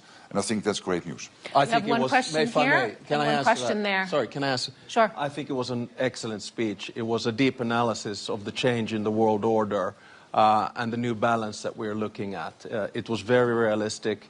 It talked about values-based realism as a driver for Canadian foreign policy. All in all, I think one of the best speeches that we've heard here in Davos this week so far. Okay, we'll go first here. Yeah, thank you very much. Would you think that if the transfer of the sovereignty of Greenland can be achieved, would you think this might lead to the demise of the idea of so-called Western collective? And secondly, that if these things be transferred, would you think that the NATO 3.0, just like the President Stu said, might be veering to something more look like the Warsaw Pact rather than original NATO? Of course, we have a Polish president. You can also correct me. Thank you very much. One question there. I'm Tamer from Saudi Arabia with a Greek mother and an Italian wife. It's very clear you must be a happy man. Europe can defend itself. That's very clear today. But my question is, do we feel safer? I'm planning to half retire in Europe. Do I feel safer today with all this stock-up of military? Yes. As you asked the question, when the war is over, what do you do with all these military? If you want to prevent war, prepare for war. The only way we can prevent the Russians or anyone who wants to do us harm, is to make sure that they know that the reaction we will have is devastating. Today, yes, it is. But if we would have continued with this 1.8, 1.9% defense spending and a defense industrial base, which is not producing enough, we would not be ready in 29 and 31. And our adversaries know this. So I know that people are worried that, we are spending more on defense. Yes, we do this to prevent war from breaking out. You have to be strong. We have to be strong against those who wish us ill. I think that what we are doing is still preparing to prevent ourselves for a war. And according in terms of today's question, main question, can Europe defend itself? I hope that we will never answer this question in terms of kinetic war. And this is our responsibility, leaders of Europe, to think about the future and to be ready for even kinetic war. And I think we try to do this. But one point, if I may add one point which is important, is that Europe's defense is not only about tanks. It is also about health. It is also about win-win partnerships around the world. Building strong partnerships and finding alliances that go beyond maybe what we had in the world order of the last 70 years. That is also a way to defend Europe. I want to also put a word for all the actions that are being taken, which go, I think, in the right direction for a stronger Europe. And it's not only about the 5%. It is very important, but it's not only that. Yeah, and can I answer the question from the gentleman there? I think we have we have to understand that the world order is changing, much like it did after 1918, 1945, and 1989. And it's now emerging. And I think we have two options, which obviously are not binary. One is a multipolar world, and that multipolar world is about transactions, it's about deals, and it's about spheres of interest. So that's when we go back to the 19th century. A multilateral world is one where you have strong international institutions, rules and norms. I support the latter, and I think that a majority of the states in the world do that as well. But the multilateral order that was created after World War II was created in the image of the West. Therefore, we need to now change the power structure and give agency to bigger players in the global South. Otherwise, we go back into a dog-eats-dog world, and we try to avoid that. I'd like to thank you so much to everyone. There's a lot of hands still going up. I mean, the conversation, I think, is going to be continuing for quite some time. A relatively eventful day, I think, also ahead of us here at the World Economic Forum in Davos. I know that there are bilaterals also planned as well, a lot of diplomacy, a flurry going on. You have been here with us for Can Europe Defend Itself? Thank you so much for your time, and thank you so much especially for the panelists. Thank you. Thank you. Thank you.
Good morning, everyone. It's really nice to be back here at Congress Hall. Hopefully everybody had a good day yesterday and are enjoying it today. It is my real pleasure to introduce Jensen Huang, who is somebody I admire, somebody I've watched, and somebody who has been a teacher to me on the journey of learning about technology and AI. It is amazing watching how he led NVIDIA.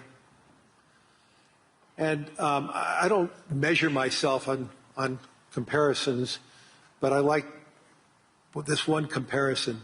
So since NVIDIA has been public, which was in 1999, same year as BlackRock. Oh boy. Okay, now NVIDIA's total return for its shareholders has been a compounded 37%. Just think about that. What would that mean to every pension fund if they invested in NVIDIA as an IPO? The amount of successes we have with everybody's retirement. At the same time, BlackRock's annualized total return has been 21%. Not so bad for a financial services company, but it certainly pales. But that is just a really great indication of Jensen's leadership, the positioning of NVIDIA, and also it is a great statement about what the world believes in the future of NVIDIA. So Jensen, congratulations on that journey, and I know we have many more years of that journey ahead of us. Thank you. I appreciate that. My only regret was at the IPO, after the IPO, I wanted to buy my parents something nice, and so I sold NVIDIA stock at a valuation of $300 million. The company was at a valuation of $300 million, and I bought them a Mercedes S-Class. It is the most expensive car in the world. They regret it. Do they still have it? Oh, sure. Yeah, Good. They still have it, yeah. Good. Let me go into the subject matter now, but I just want to say, the debate on AI is about how it's going to change the world and the global economy. Today, I want to talk about how AI can add to the world economy and how AI can increasingly become a foundational technology that everyone in this room can be utilizing, enhancing our lives, enhancing the lives of everyone in the world. And we need to talk about how it's going to reshape productivity, labor, infrastructure across virtually every other sector. But importantly, how it's going to reshape the world, and how can more segments of the world benefit from AI, and how can we ensure that we have a broadening of the global economy, not a narrowing of the global economy. And I can't think of another person who has a clearer view on not just what AI is, but the infrastructure around it, the infrastructure that is necessary to build around it. And because so many of the major hyperscalers are utilizers of what NVIDIA creates, and the whole engagement around the infrastructure around AI, the potential of AI, I think we have a great voice to listen to this afternoon or this morning. So Jensen, once again, thank you. This is his first time here at the World Economic Forum in Davos, and I know you have a really busy schedule, so thank you for taking that time. I appreciate that. So let me go right into it. Why do you believe that AI has the potential to be that significant engine of growth? And what makes this moment, this technology, different than past technology cycles? Yeah, this is, first of all, when you think about AI and you're interacting with AI in all these different ways, ChatGPT, of course, using Gemini, of course, using Anthropic, Claude, of course, and the magical things that it could do, it's helpful to reason back to the first principles of fundamentally what is happening to the computing stack. This is a platform shift. A platform is something where applications are built on top of. And this is a platform shift like the platform shift to PCs. New applications were developed to run on a new type of computer, platform shift to the internet, a new type of computing platform, hosted all kinds of new applications, a platform shift to mobile cloud.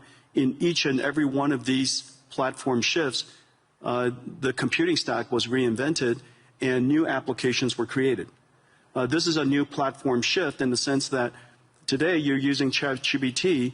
It's important to understand that itself is an application, but very importantly, new applications will be built on top of ChatGPT. New applications will be built on top of Anthropic Claude, for example.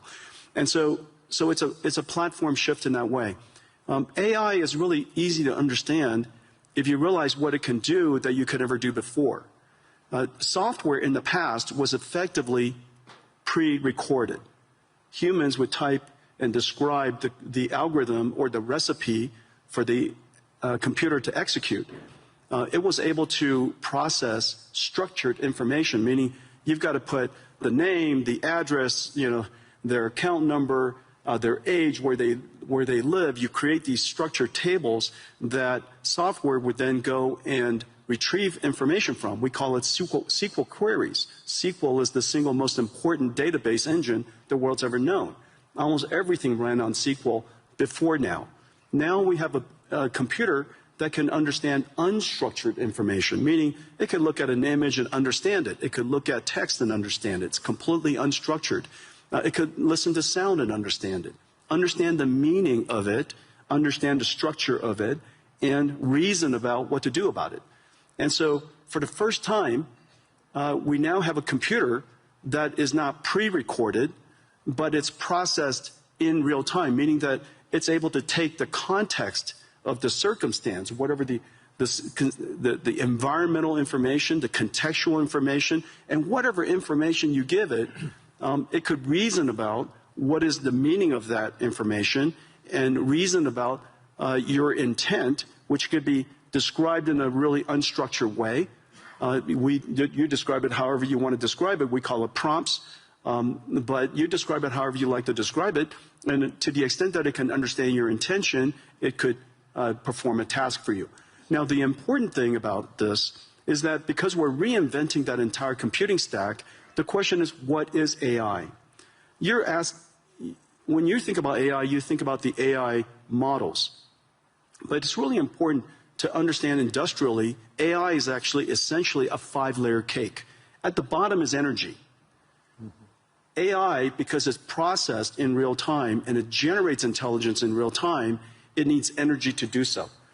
Energy is the first layer. The second layer is the layer that I live in. It's chips.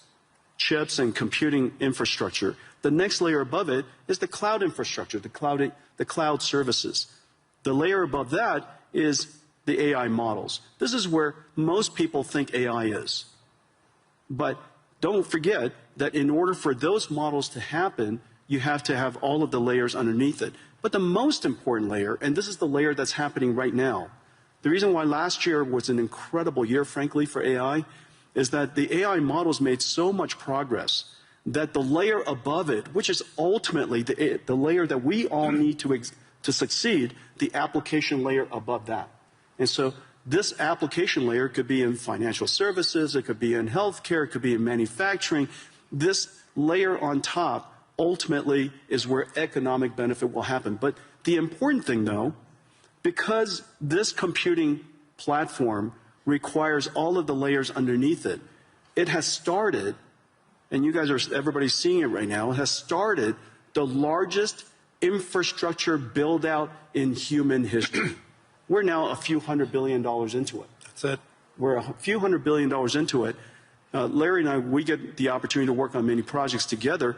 There are trillions of dollars of infrastructure that needs to be built out. And it's sensible.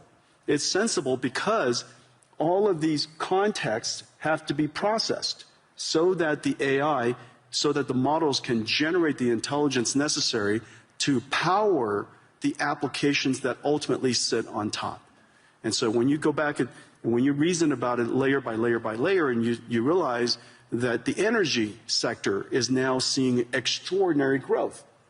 The chip sector, TSMC just announced they're going to build 20 new chip plants. Foxconn working with us and Wistron and Quanta building 30 new computer plants, which then go into these AI factories. So we have chip factories, computer factories, and AI factories all being built around the world. And memory. And memory, right, exactly. Those chip fabs. Micron has started investing $200 billion in the United States. SK Hynix is doing incredibly. Samsung is doing incredibly. You could see that entire chip layer growing incredibly today. And now, of course, we pay a lot of attention to the model layer, but it's really exciting that the layer above them is really doing fantastically. And now, one indicator is where the VC funding going into. Last year, 2025, was one of the largest years in VC funding ever, and last year, most of the funding went to what is called AI native companies. These are companies in healthcare, they're companies in robotics, and companies in manufacturing, financial services, all of the large industries in the world. You're seeing huge investments going in to those AI natives because for the first time, the models are good enough to build on top of. So let's just dive a little further. Obviously, everybody, I'm sure, uses their own chatbot and getting information. So, but you're talking about the dispersion of AI is going to be the key. Let's talk about it, like, go into a little more upside ideas related to the dispersion of it in the physical world. You mentioned, obviously, that healthcare is a great example of that. But where do you see the transformational opportunities in areas like transportation or science? Well, last year, I would say last year, I would say three major things happened in AI, in the AI technology layer, the model layer.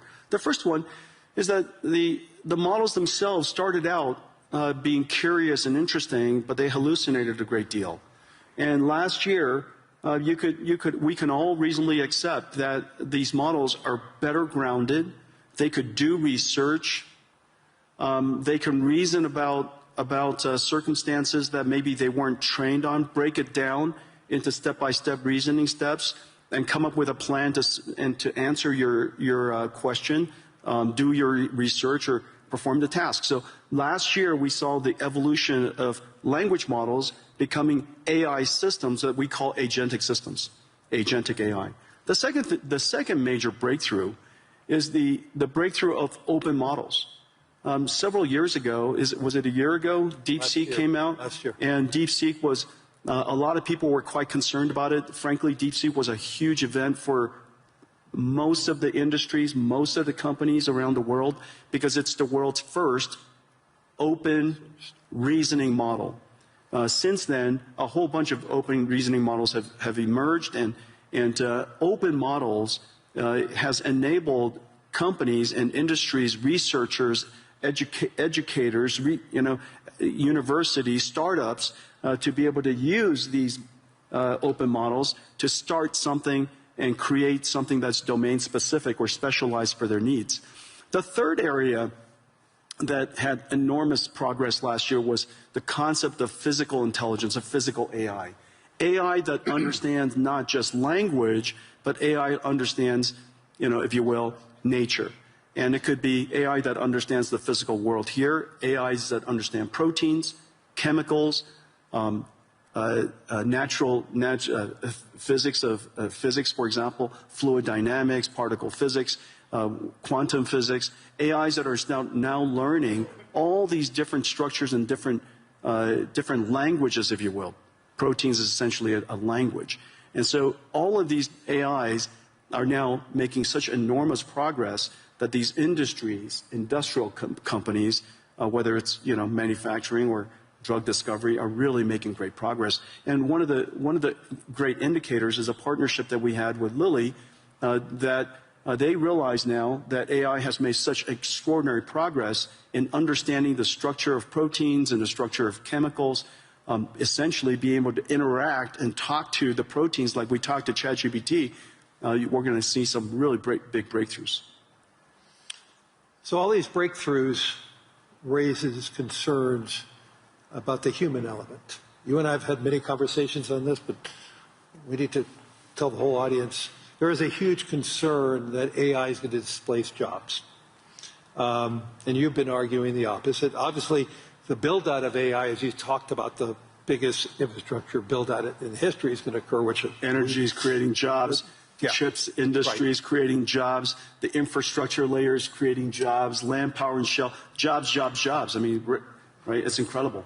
So let's get into that in a little more detail. So you actually believe we're going to face labor shortages. And so how do you see that AI and robotics changing the nature of work rather than eliminating it? Yeah, there's several different ways that we could think through it. First of all, this is the largest infrastructure build-out in human history. Yep. That's going to create a lot of jobs. And it's wonderful that the jobs are related to tradecraft.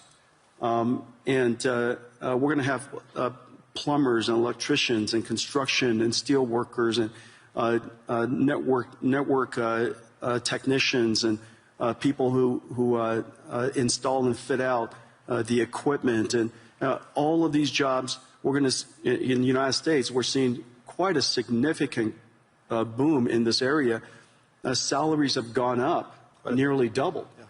And so we're talking about six-figure salaries for people who are building chip factories or computer factories or AI factories. And we have a great shortage in that, and I'm really delighted to see so many people in so many countries really recognizing this important area. You know, everybody should be able to make a great living. You don't need to have a PhD in computer science to do so. And so I'm delighted to see that. The second thing to realize, and so we theorize about the automation of tasks and things like that, and what is the implication to jobs. You know, I'll just offer some anecdotes. These are real-world anecdotes of what has actually happened. Remember, 10 years ago, one of the first professions that everybody thought was going to get wiped out was radiology. And the reason for that was the first AI that became superhuman in capability was computer vision. And one of the largest applications of computer vision is studying scans by radiologists. Well, 10 years later, it is true that AI has now completely permeated and diffused into every aspect of radiology. And it is true that radiologists use AI to study scans now. The impact is 100%, and the impact is completely real. However, not surprisingly, I say not surprisingly if you reason from first principles, not